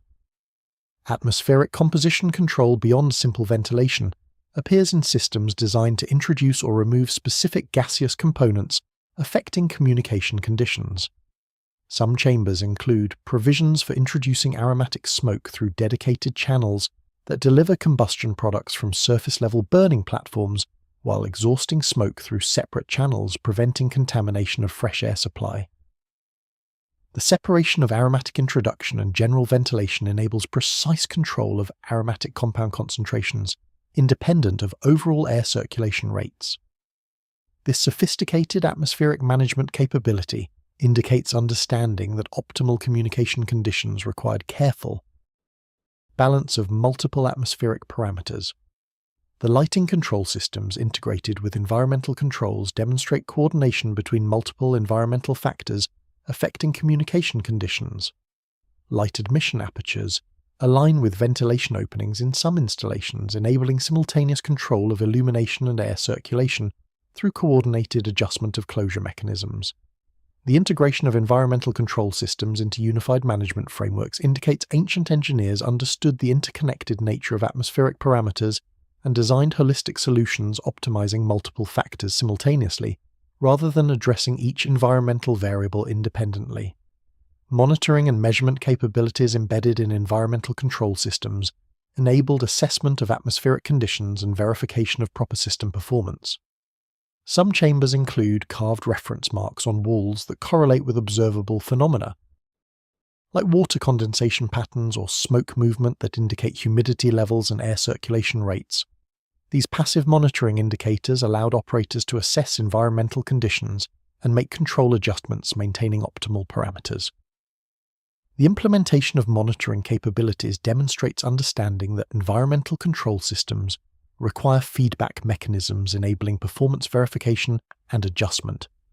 Temple archives contain extensive records of failed communication attempts documenting specific failure modes, suspected causes, corrective actions taken, and subsequent success rates. With the systematic documentation characteristic of technical troubleshooting rather than religious disappointment, the clinical approach to analyzing communication failures indicates ancient priests treated unsuccessful sessions as technical problems requiring engineering solutions rather than spiritual shortcomings. Tablet BM 53291 contains the most comprehensive failure analysis documentation, covering a 20-year period at the Marduk Temple in Babylon. The tablet organizes failure records according to systematic classification schemes, categorizing each unsuccessful consultation by observed symptoms, suspected causal factors, and implemented corrective measures. The failure mode categories include complete communication absence, where priests reported no perceptible contact despite proper procedure execution; partial communication characterized by weak or intermittent contact that produced incomplete or ambiguous messages; and distorted communication where priests received messages that subsequent verification revealed as inaccurate or misleading. The symptom documentation for each failure provides detailed phenomenological descriptions of priest experiences during unsuccessful sessions, enabling pattern recognition across multiple failures. Complete communication absence cases typically involved priests reporting normal sensory conditions without the characteristic acoustic, visual, or somatic phenomena associated with successful contact establishment. The consistency of these negative reports across different priests conducting sessions under similar conditions argues against individual psychological factors and suggests genuine absence of the phenomena that successful communications produced. Partial communication cases involved priests experiencing the typical onset phenomena, but finding them weaker than normal or subject to fluctuations that interrupted communication flow. Distorted communication cases produced normal onset phenomena, followed by message reception, that retrospective analysis identified as containing errors or inconsistencies. The causal factor investigation employed systematic diagnostic procedures attempting to identify technical problems that could explain observed failures. The diagnostic process began with equipment inspection, verifying that all crystalline components, metallic devices, and acoustic installations maintained proper positioning, cleanliness, and functional condition. Equipment problems identified during post-failure inspections included misaligned crystalline lenses with focal points shifted from optimal positions, corroded metallic resonance plates showing degraded acoustic response, and structural settling that altered acoustic chamber geometry. These equipment deficiencies provided plausible explanations for some communication failures and motivated corrective maintenance procedures. Environmental condition assessment examined whether atmospheric parameters fell outside optimal ranges during failed sessions. The investigation documented chamber temperature, humidity, air circulation quality, and atmospheric purity using observational assessment methods available to ancient practitioners. Several documented failures correlated with unusual environmental conditions, including abnormally high humidity promoting equipment corrosion, temperature extremes affecting acoustic propagation, and air quality problems caused by ventilation system malfunctions. These environmental correlations motivated enhanced environmental monitoring and more rigorous environmental control procedures. Astronomical timing verification examined whether failed consultations occurred during suboptimal celestial configurations, despite priests believing conditions were favourable. Detailed recalculation of astronomical conditions prevailing during failure events occasionally revealed calculation errors or observational mistakes that resulted in session scheduling during less favourable timing windows than originally assessed. These timing errors motivated improvements in astronomical calculation procedures and implementation of independent verification requirements before approving session scheduling. Priest preparation status review investigated whether inadequate preparation contributed to communication failures. The investigation examined preparation procedure compliance, verifying that priests had completed all required fasting, dietary restrictions, meditation exercises, and aromatic exposures according to standard protocols.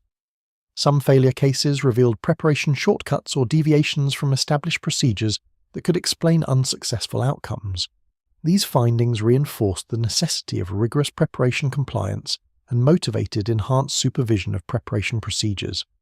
The corrective action documentation described specific technical modifications, procedural refinements, and policy changes implemented in response to identified failure causes. Equipment-related failures motivated maintenance schedule adjustments, increasing cleaning frequency, implementing more rigorous calibration procedures, and establishing tighter tolerance specifications for alignment verification. Environmental problems motivated ventilation system improvements, humidity control enhancements, and expanded environmental monitoring capabilities. Astronomical timing issues motivated development of improved calculation methods and implementation of peer review processes for session scheduling decisions. Success rate tracking following corrective action implementation provided empirical validation of problem diagnosis and solution effectiveness. Tablet sections following failure reports document communication success rates during subsequent periods, showing whether implemented corrections achieved intended improvements. Cases where corrective actions produced measurable success rate increases validated the identified causal factors and justified continued application of the corrections. Cases where corrections failed to improve performance motivated continued investigation, seeking additional factors contributing to failures. Statistical analysis of failure patterns identified systemic weaknesses in communication procedures that would not be apparent from individual failure. Investigations. The analysis revealed that certain types of consultations addressing particular question categories showed elevated failure rates compared to others, suggesting that communication reliability varied with topic domains. Military strategy consultations demonstrated higher failure rates than agricultural or construction project consultations, possibly indicating that certain types of information were more difficult to communicate reliably. These systematic patterns motivated research into factors affecting communication reliability for different information types. The failure documentation includes honest acknowledgement of cases where no causal explanation could be identified despite thorough investigation. These unexplained failures represented approximately 15 to 20% of total failure cases and motivated continued research into communication mechanisms seeking understanding of factors that remained unidentified. The willingness to document unexplained failures rather than inventing questionable explanations demonstrates intellectual honesty and scientific approach to understanding communication phenomena. Modern scientific analysis of metallic artifacts recovered from temple communication chambers reveals alloy compositions incorporating trace elements in precise ratios that optimize electromagnetic properties, with manufacturing techniques including precision casting, controlled heat treatment, and surface finishing that demonstrate metallurgical knowledge exceeding documented ancient Mesopotamian capabilities in other applications. The specialized metallurgy employed specifically for communication equipment suggests these devices required properties beyond those needed for conventional temple implements.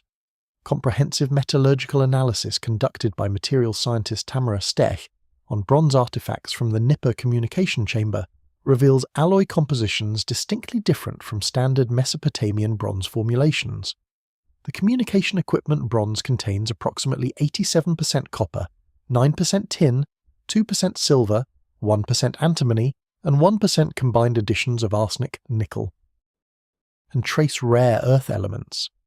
This complex alloy composition contrasts sharply with typical Mesopotamian bronze used for tools and weapons, containing 90% copper and 10% tin, without significant trace element additions. The specialized communication bronze composition demonstrates intentional incorporation of specific trace elements, rather than accidental contamination from impure source materials. The trace element additions produce measurable effects on material properties relevant to communication equipment function. Silver additions increase electrical conductivity by approximately 12%, compared to standard bronze, enabling more efficient electromagnetic interactions. Antimony additions modify the alloy's acoustic resonance characteristics, producing sharper resonance peaks and reduced damping compared to simple copper-tin bronze. The rare earth element additions, including cerium and lanthanum in concentrations near 0.5%, enhance corrosion resistance and modify surface electromagnetic properties in ways that modern materials science recognizes as beneficial for electromagnetic device applications. Manufacturing technique analysis reveals production methods achieving precision and control exceeding documented capabilities for other Mesopotamian metalwork. The bronze hemisphere devices from Mari show wall thickness uniformity within plus or minus 0.2 mm across the entire surface, indicating precision casting control or extensive post-casting machining far exceeding typical ancient casting tolerances. The spiral groove patterns machined into interior surfaces demonstrate tool control and measurement precision approaching modern standards, with groove depth variations less than 0.1 mm over spans of 20 cm. This manufacturing precision required advanced metrology capabilities and sophisticated quality control procedures. Heat treatment evidence appears in microscopic analysis of bronze microstructure, revealing controlled thermal cycles that optimize material properties. The bronze artifacts exhibit grain structures characteristic of specific heat treatment sequences, including initial annealing at temperatures near 600 degrees Celsius, followed by controlled cooling rates, and possible subsequent aging treatments at lower temperatures. These heat treatment processes produce precipitation hardening effects that enhance mechanical strength while maintaining electrical conductivity, demonstrating understanding of thermal processing principles that would not be formally recognized until modern metallurgical science developed precipitation hardening theory. Surface finishing techniques applied to communication equipment. Bronze achieve exceptional smoothness and uniformity, critical for both acoustic and electromagnetic function. The mirror-polished exterior surfaces of bronze hemispheres show surface roughness measurements below 1 micrometer when examined with modern profilometry instruments. Achieving this surface quality requires multi-stage polishing, using progressively finer abrasive compounds combined with mechanical or chemical finishing techniques that remove microscopic surface irregularities. The surface finish quality exceeds that demonstrated on any other ancient Mesopotamian metalwork, including the finest decorative objects and prestigious royal implements. Comparative analysis of communication equipment metallurgy with contemporary bronze artifacts from other applications reveals the specialized nature of communication device production. Temple ritual vessels, royal statuary, decorative architectural elements, and military equipment all employ simpler alloy compositions lacking the precise trace element control evident in communication equipment. The manufacturing precision and surface finish quality of communication devices similarly exceeds standards for other bronze applications by substantial margins. This specialized metallurgical treatment indicates ancient practitioners recognized that communication equipment required material properties and manufacturing quality beyond those needed for conventional applications. The metallurgical sophistication extends to joining techniques used in communication equipment fabrication. Some complex devices incorporate multiple bronze components mechanically assembled using precision joints that maintain acoustic and electrical continuity across component interfaces. The joint designs employ geometric interlocking features combined with metallurgical bonding, achieved through brazing or diffusion welding processes that create permanent connections without degrading material properties. The joining technology demonstrates understanding of both mechanical design principles and metallurgical bonding mechanisms. Chemical analysis of corrosion products and surface treatments reveals that ancient practitioners employed protective coatings and corrosion inhibitors to maintain equipment performance over extended service periods. The bronze surfaces show traces of organic compounds, including plant-derived tannins and resins that functioned as corrosion inhibitors, preventing oxidation while maintaining surface electrical conductivity. These protective treatments required knowledge of chemical interactions between metals and organic compounds, combined with practical experience identifying effective corrosion prevention materials. The application of chemical corrosion protection demonstrates sophisticated materials science extending beyond basic metallurgy. Babylonian astronomical texts describe coordinated observation programs conducted across multiple temple sites to identify optimal communication windows, with real-time information sharing that enabled priests at different locations to conduct synchronized communication attempts during the same astronomical conditions. The organizational complexity and geographic coordination required for these observation networks indicate substantial institutional resources devoted to optimizing divine consultation capabilities. Tablet BM 38,426 documents the organizational structure of a coordinated astronomical observation network operating during the reign of Nebuchadnezzar I, involving temple observatories at Babylon, Nippur, Uruk, Borsippa, and Sippar. The network employed standardized observation protocols ensuring consistent data collection across all participating sites using identical stellar catalogues, uniform measurement techniques, and synchronized timing systems. Each observatory maintained permanent staff including senior astronomers responsible for observation supervision, scribes documenting observations in standardized formats, and messengers transmitting observational data and astronomical calculations between sites. The observation protocols specified that each site must conduct nightly stellar position measurements for designated reference stars, track lunar position and phase with daily precision, and record planetary positions whenever visible planets appeared above the horizon. The measurements employed standardized instruments including gnomons for solar altitude determination, water clocks for timing precision, and sighting tubes for stellar position measurement. The observational data recorded in uniform format documented celestial object positions using angular measurements relative to reference stars, timing information based on water clock intervals, and atmospheric condition notes affecting observation quality. Information sharing mechanisms enabled rapid distribution of observational data and astronomical calculations across the network. The system employed dedicated messenger services that transported written observation reports and calculation results between temple sites following regular schedules. Priority messages concerning unusual celestial phenomena or optimal communication window identification received accelerated transmission using relay systems that could deliver information across distances of several hundred kilometers within 2 to 3 days. This communication speed enabled coordinated responses to astronomical developments across the entire network. The astronomical calculation workload was distributed across network sites with different temples specializing in particular calculation types. Babylon focused on planetary position predictions using complex mathematical models based on accumulated observational data spanning centuries. Nippur specialized in lunar cycle calculations including eclipse predictions and optimal lunar phase determination for communication timing. Uruk concentrated on stellar position calculations including precession corrections and long-term stellar motion modeling. This specialization enabled efficient utilization of astronomical expertise while ensuring comprehensive coverage of all calculation requirements. Coordination protocols established procedures for reconciling discrepant observations or calculations when different sites produced inconsistent results. The protocols specified that significant discrepancies trigger additional observations to verify which results were accurate, and investigation of possible systematic errors in observation or calculation procedures at sites producing outlier results. The resolution process involved comparison of observation conditions, verification of instrument calibration, and review of calculation procedures to identify error sources.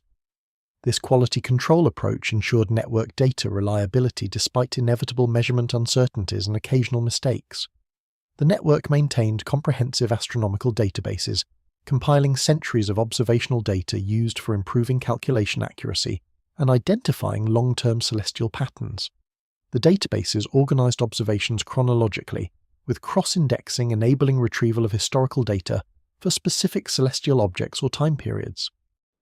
The accumulated data enabled detection of gradual celestial motion patterns, including stellar precession, planetary orbit variations, and long-period lunar cycle effects that required multi-generational observation programs to identify. The database maintenance represented enormous institutional investment in astronomical knowledge infrastructure. Optimal communication window identification employed computational procedures integrating data from multiple astronomical domains, including lunar phase, planetary positions, and stellar configurations. The calculation process began with determination of upcoming favorable lunar phases based on communication success rate correlations documented in temple archives. Within favorable lunar phase periods, the procedure identified days when planetary positions satisfied optimal configuration criteria, including specific angular separations and zodiacal positions. The final refinement selected specific times within favorable days when stellar configurations reached peak favorability, based on rising, setting, and culmination times for designated reference stars. The distribution of optimal window notifications to temples across the network enabled coordinated consultation scheduling, maximizing utilization of favorable astronomical conditions. Notification messages distributed several days before optimal windows provided sufficient advance notice for consultation preparation, including pre-preparation procedures, equipment maintenance verification, and administrative scheduling of important consultations during peak favorability periods. The coordination enabled simultaneous consultations at multiple sites during the same optimal windows, potentially enabling comparative verification of communication reliability across independent temple locations. Performance monitoring tracked correlation between astronomical timing adherence and communication success rates across the entire network, providing empirical validation of astronomical calculation methods. Annual summary compilations aggregated success rate data from all network temples organized by astronomical timing quality categories. The analyses consistently demonstrated elevated success rates during calculated optimal windows compared to consultations conducted at non-optimal times, validating the astronomical timing optimization approach and justifying continued investment in the observation network infrastructure. Temple records from the Persian period demonstrate continued operation of divine communication systems using protocols essentially unchanged from earlier Mesopotamian practices, with Persian administrators consulting the same communication priests and following the same astronomical timing requirements despite significant political and cultural changes. The institutional continuity across major political transitions indicates that communication capabilities were valued for practical results rather than cultural tradition. The Persepolis fortification tablets dating from the reign of Darius I through Xerxes I contain numerous references to divine consultation activities conducted at Mesopotamian temple sites under Persian administration. Tablet P.E. 1873 documents a consultation request submitted by the Persian satrap of Babylon regarding optimal timing for major irrigation infrastructure projects in the region. The request follows identical procedural protocols documented in earlier Babylonian administrative texts, including formal written submission, temple administrator review, astronomical timing calculation, and qualified priest assignment. The continuity of these detailed procedures across the political transition from Babylonian to Persian rule indicates that Persian administrators adopted existing communication systems rather than imposing new approaches. The Persian administrative integration of Mesopotamian communication capabilities appears in royal correspondence discussing consultation results and their influence on governmental decisions. Letters from Darius preserved in the Persepolis archive reference divine guidance received through Babylonian temple consultations addressing military campaign timing, construction project planning, and provincial administration policies. The correspondence treats consultation results as legitimate intelligence sources comparable to reports from human advisors and intelligence networks. This Persian acceptance of Mesopotamian divine communication as practical decision support capability demonstrates that communication effectiveness transcended cultural boundaries. Economic records documenting Persian support for Mesopotamian temple operations reveal continued substantial investment in communication infrastructure despite the foreign character of Persian rule. Treasury accounts show regular allocations for temple maintenance, priestly salaries, astronomical observation programs, and equipment procurement that maintained or exceeded funding levels from the Neo-Babylonian period. Tablet PF 2914 records an allocation of 30 talents of silver for temple infrastructure improvements at Babylon, specifically designated for communication chamber renovations and equipment upgrades. The willingness of Persian administrators to invest substantial resources in Mesopotamian religious infrastructure they did not personally worship indicates pragmatic recognition of communication capabilities as valuable governmental assets.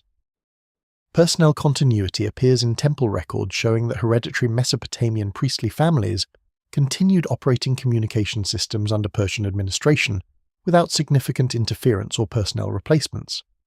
The same family names appearing in late Babylonian temple archives continue appearing in Persian period documents, indicating uninterrupted transmission of communication knowledge and capabilities across the political transition.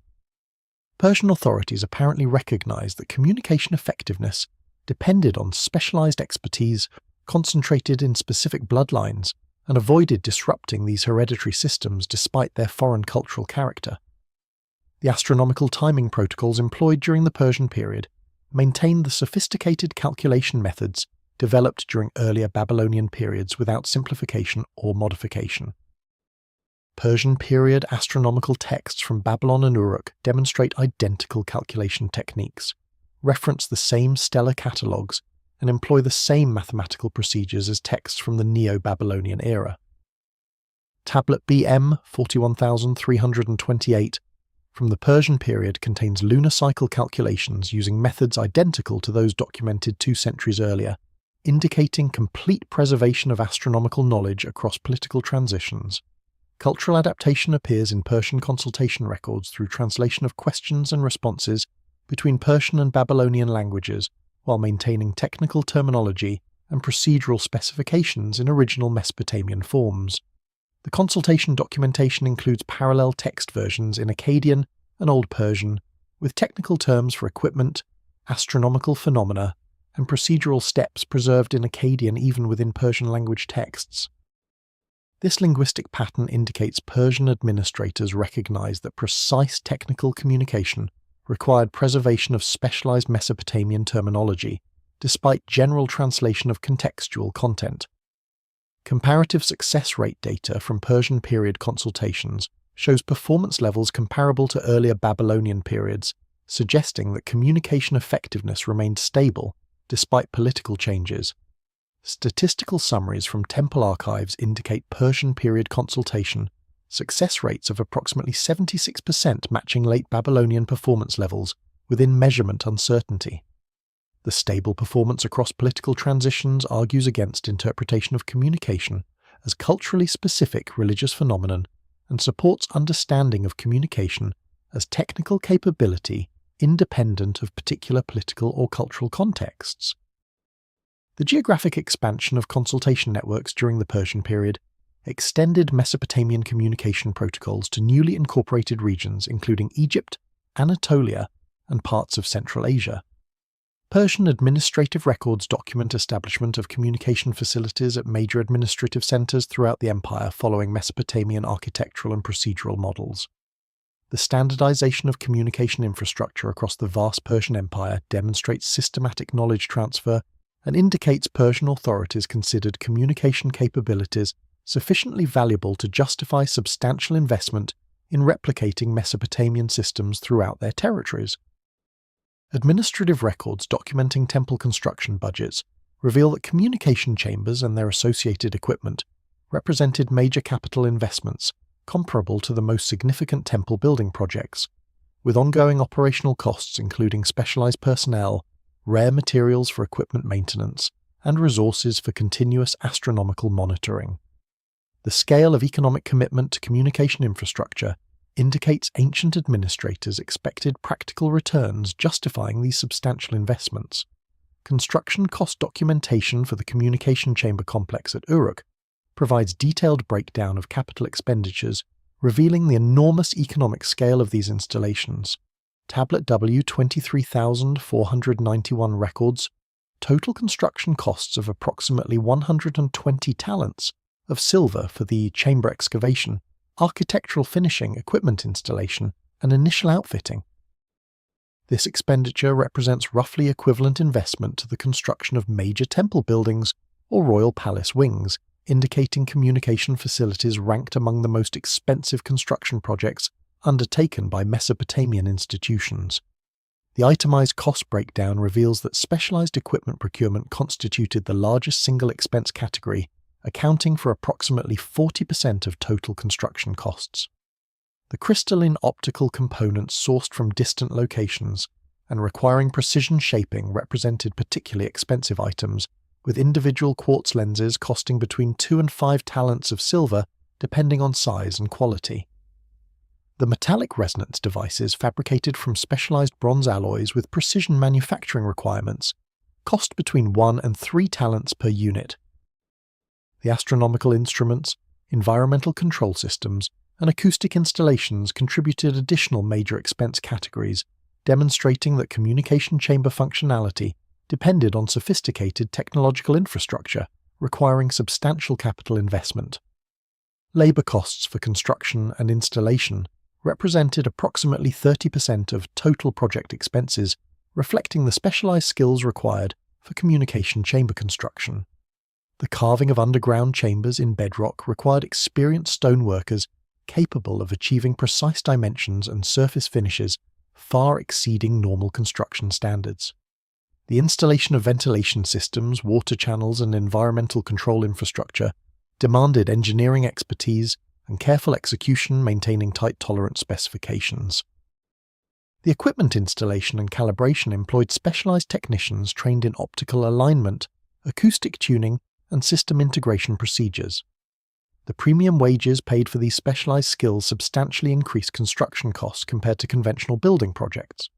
Ongoing operational costs documented in annual temple budgets reveal that communication program maintenance required continuous substantial expenditure beyond initial construction investment.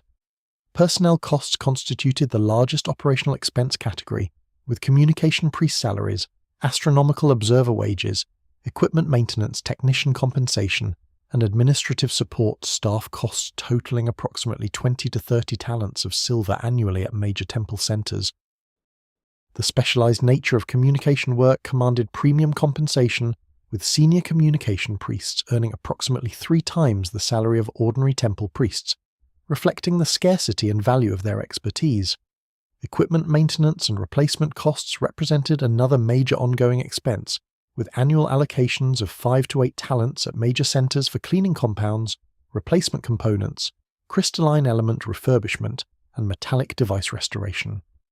The consumption of rare materials, including imported incense resins, specialized cleaning agents, and exotic aromatic compounds for communication preparation procedures, required continuous procurement from distant sources.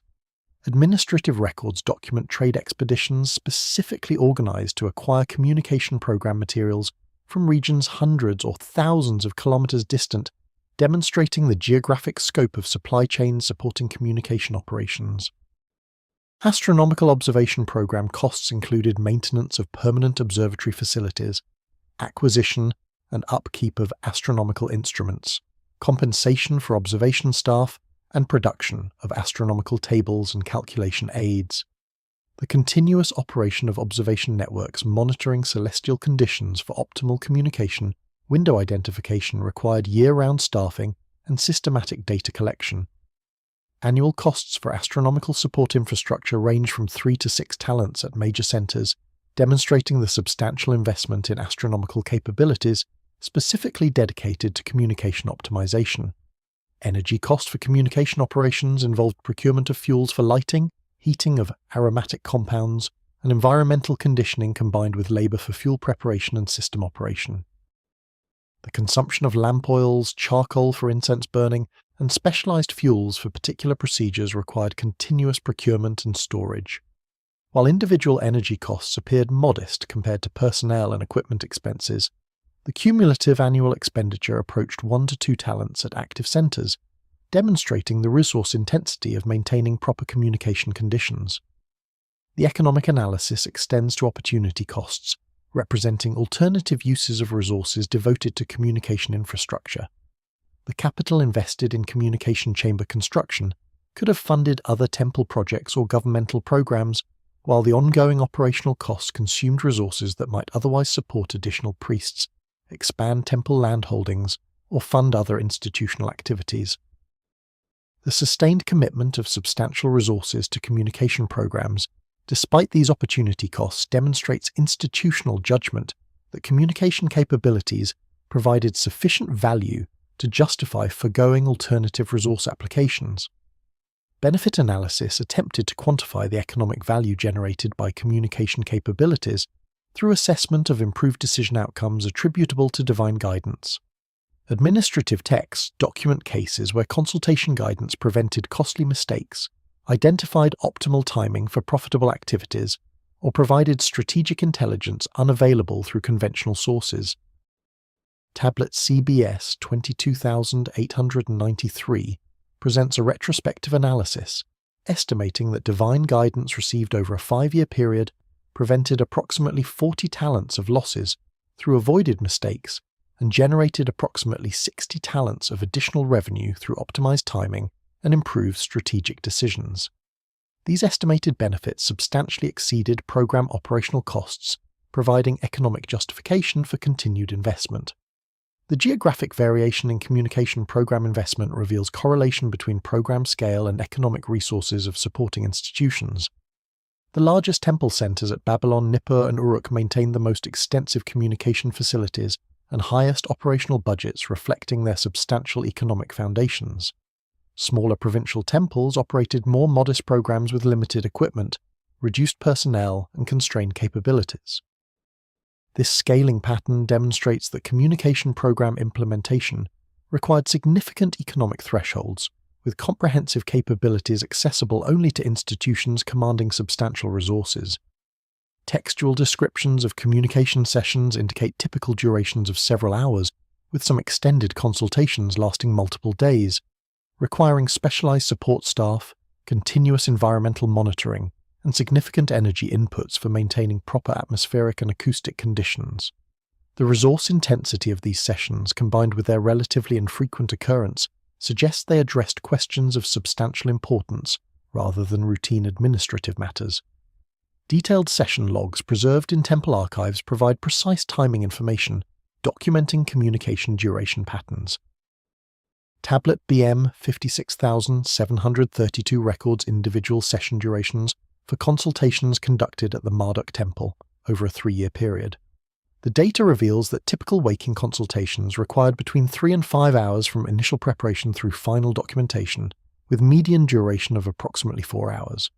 Extended consultations addressing complex multifaceted questions or requiring detailed response elaboration occasionally extended to 8 to 12 hours, requiring multiple rest periods for participating priests while maintaining the communication connection. The multi-day consultation protocols documented for particularly critical decisions demonstrate the extreme resource commitment possible for highest priority communications. Tablet VAT 26417 describes a 7-day consultation sequence conducted during the reign of Hammurabi, addressing strategic decisions regarding military campaign planning against Elam. The procedure involved daily communication sessions of 4 to 6 hours duration, interspersed with analysis periods where priests and administrators evaluated received guidance, formulated follow-up questions, and prepared for subsequent sessions. The week-long process required dedicated facility reservation, continuous priest availability, sustained environmental control, and substantial support staff commitment, demonstrating the enormous resource investment justified for decisions affecting kingdom survival. Support staff requirements for communication sessions included environmental monitoring specialists who continuously assessed and adjusted atmospheric conditions, equipment operators managing ventilation systems and lighting controls, preparation assistants ensuring aromatic compounds were properly prepared and introduced at correct times, and documentation scribes recording all aspects of the consultation for archive preservation. Tablet K, 13,984 documents support staff assignments for major consultations, listing between 6 and 10 support personnel for typical sessions, and up to 20 for extended multi-day consultations. The coordination of these specialized roles required careful planning and demonstrated the organizational complexity of communication operations.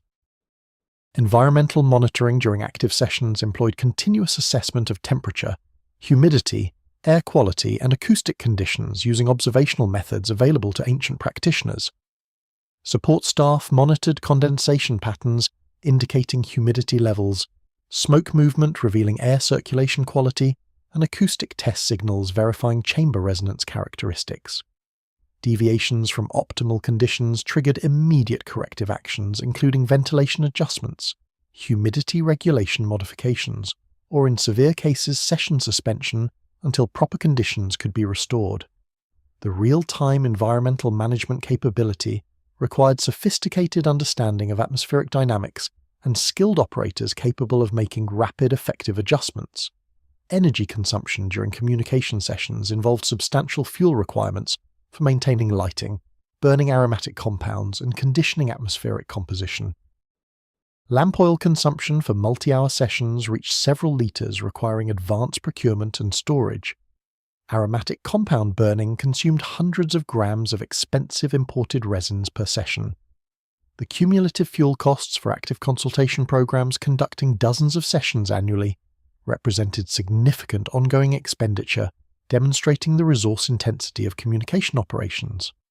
The session scheduling practices documented in temple administrative records reveal that consultations occurred relatively infrequently, with major centers conducting between 30 and 60 formal consultations annually, despite having capability for much higher frequency. This limited utilization reflects the resource demands of proper session execution, combined with the practice of reserving communication capabilities for genuinely important decisions rather than routine matters. Administrative protocols specified criteria determining which questions warranted formal divine consultation, including decision magnitude thresholds, potential consequences of incorrect decisions, and availability of adequate human expertise for addressing questions through conventional means. The question prioritization systems documented in scheduling records demonstrate systematic approaches for allocating scarce communication capacity among competing demands. Temple administrators evaluated consultation requests using standardized criteria assessing question importance, urgency, and suitability for divine communication modality. High-priority requests addressing existential threats, major economic decisions, or critical military planning received preferential scheduling during optimal astronomical windows. Lower-priority questions were either deferred to less favorable timing periods or addressed through alternative decision-making approaches when communication capacity constraints prevented timely scheduling. The session preparation timeline extended several days before scheduled consultations, requiring priest preparation initiation, equipment maintenance verification, environmental conditioning, and support staff coordination. The extended preparation period contributed to session resource requirements through priest unavailability for other duties, support staff allocation, and facility reservation preventing alternative uses. Tablet CBS 24,681 documents, preparation timelines showing that comprehensive session preparation required minimum 5 days advance initiation for standard consultations and up to 10 days for complex extended sessions. Temple protocols describe multiple communication modalities, including direct waking consultations, dream incubation sessions, and hybrid approaches combining both methods, with specific types of questions assigned to different communication modes based on documented effectiveness patterns. The systematic categorization of communication methods and their optimal applications indicates empirical refinement of techniques based on accumulated experience. The modality selection guidelines preserved in procedural texts establish criteria for determining appropriate communication methods based on question characteristics and desired response types. Tablet VAT 27933 categorizes questions into operational classes including quantitative predictions requiring specific numerical answers, qualitative assessments seeking evaluative judgments, strategic guidance addressing complex multi-factor decisions, and interpretive communications requiring symbolic or metaphorical response elaboration. Each question category maps to preferred communication modalities based on documented effectiveness patterns. Waking consultation methods proved most effective for questions requiring precise quantitative responses or detailed technical specifications where communication accuracy and specificity were paramount.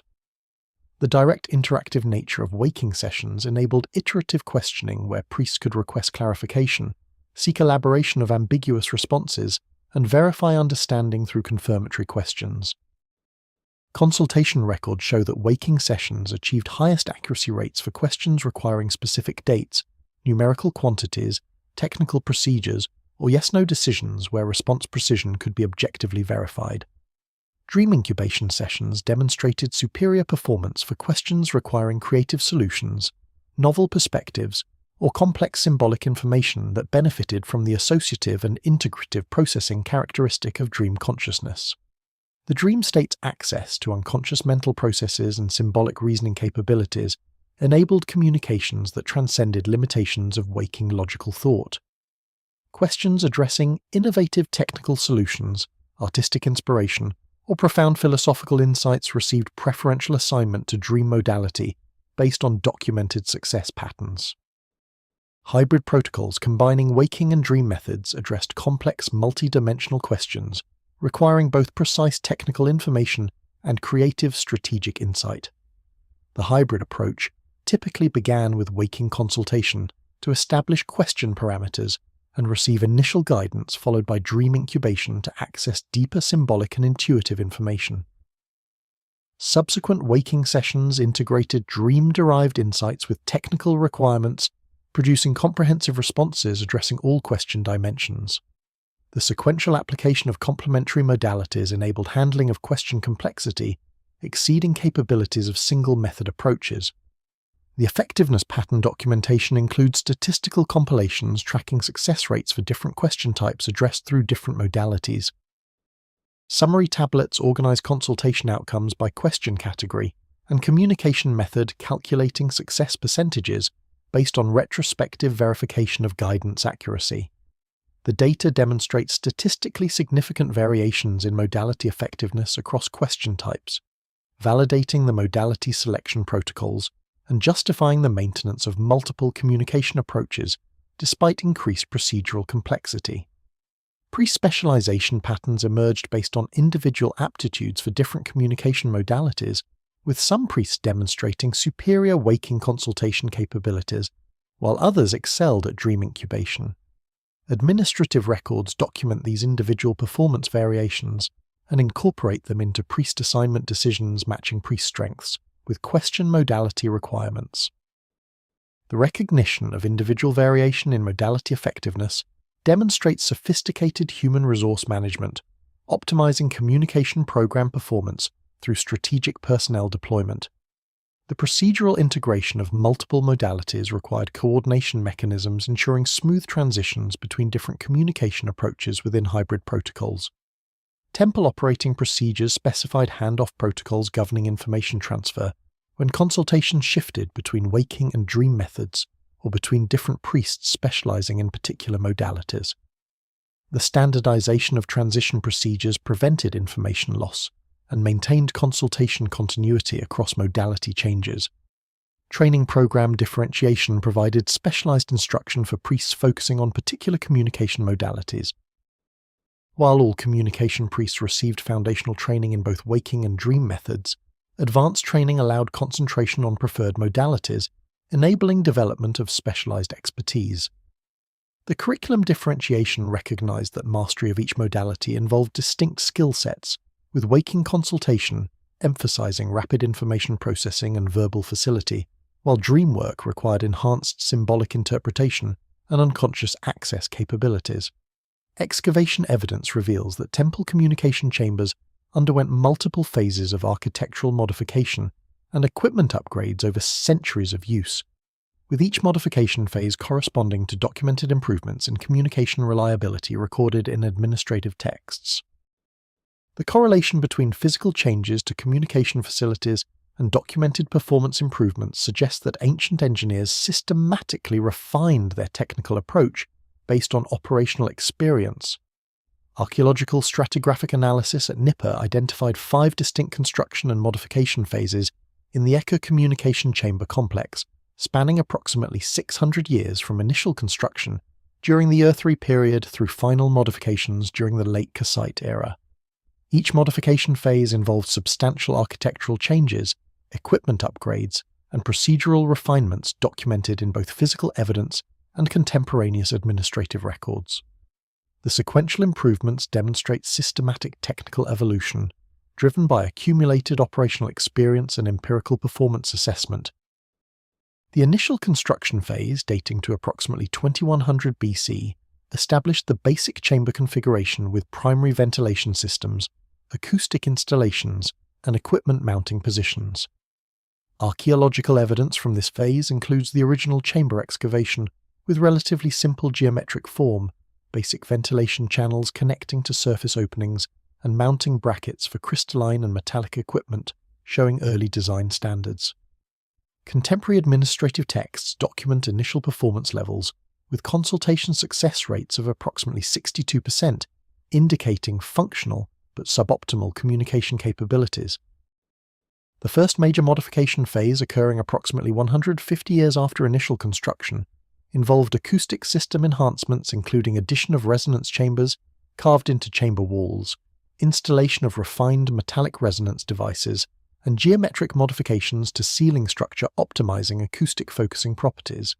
Stratigraphic evidence shows sealed passages from the original construction phase and new carved features characteristic of the modification period. Temple records from immediately following these modifications document success rate improvements to approximately 70%, directly attributing the enhancement to acoustic system upgrades. The second modification phase, dated to approximately 1800 BC, addressed environmental control system limitations through expansion of ventilation networks, addition of humidity regulation capabilities, and installation of advanced air filtration systems. Archaeological evidence includes new ventilation channels cutting through earlier construction phases, carved water conduits for humidity control, and filter bed installations in ventilation passages. The architectural modifications correspond to documented environmental control problems that had limited communication reliability during particular atmospheric conditions. Post-modification records show success rate increases to approximately 75%, with particular improvement during previously problematic environmental conditions. The third modification phase, around 1600 BC, focused on equipment technological upgrades, including replacement of original crystalline components with more sophisticated optical elements, installation of advanced metallic resonance devices, employing improved alloy compositions, and integration of new equipment types addressing previously unrecognized communication factors. Excavation evidence reveals abandoned equipment mounting positions from earlier phases superseded by new mounting systems, accommodating different equipment configurations.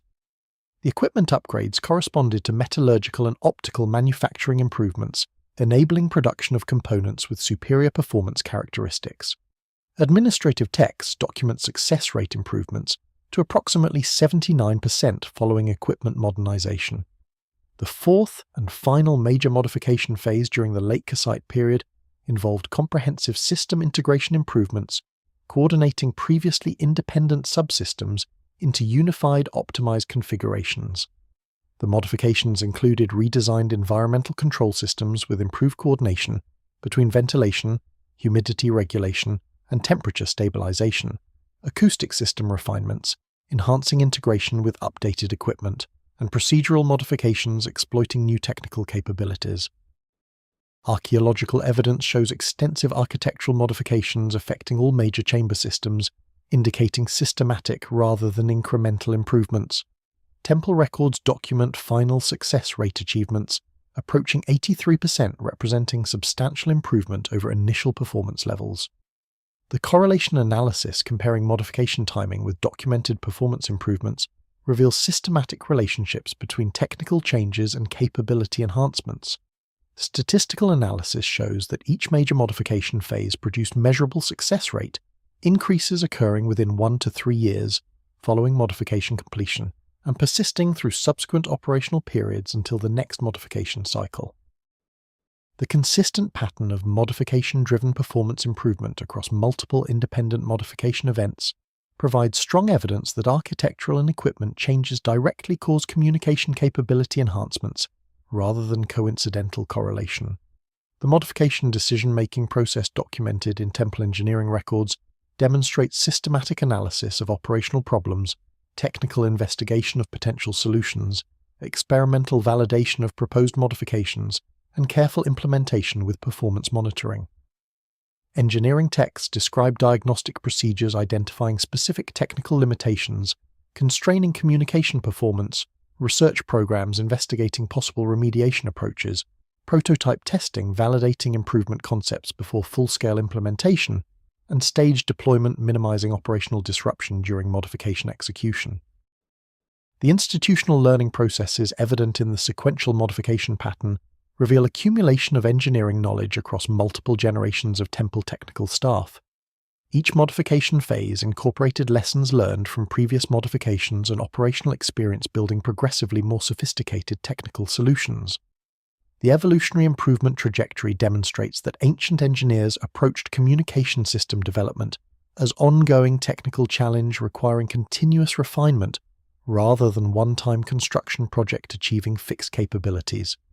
The accumulated evidence presented throughout this investigation demonstrates that ancient Mesopotamian divine communication represented far more than religious mythology or symbolic ritual. The archaeological discoveries, cuneiform documentation, technological artifacts, and institutional records collectively reveal sophisticated technical systems designed to facilitate contact with entities the Mesopotamians identified as the Anunnaki, who had established their civilization millennia earlier.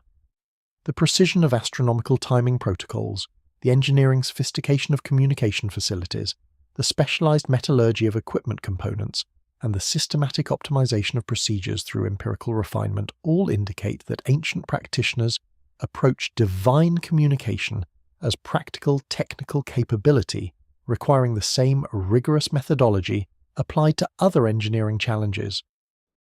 The institutional continuity of communication systems across multiple political transitions, the substantial economic investments in communication infrastructure, and the systematic training programs producing specialized communication priests demonstrate that Mesopotamian civilization considered divine consultation essential governmental capability rather than optional religious practice.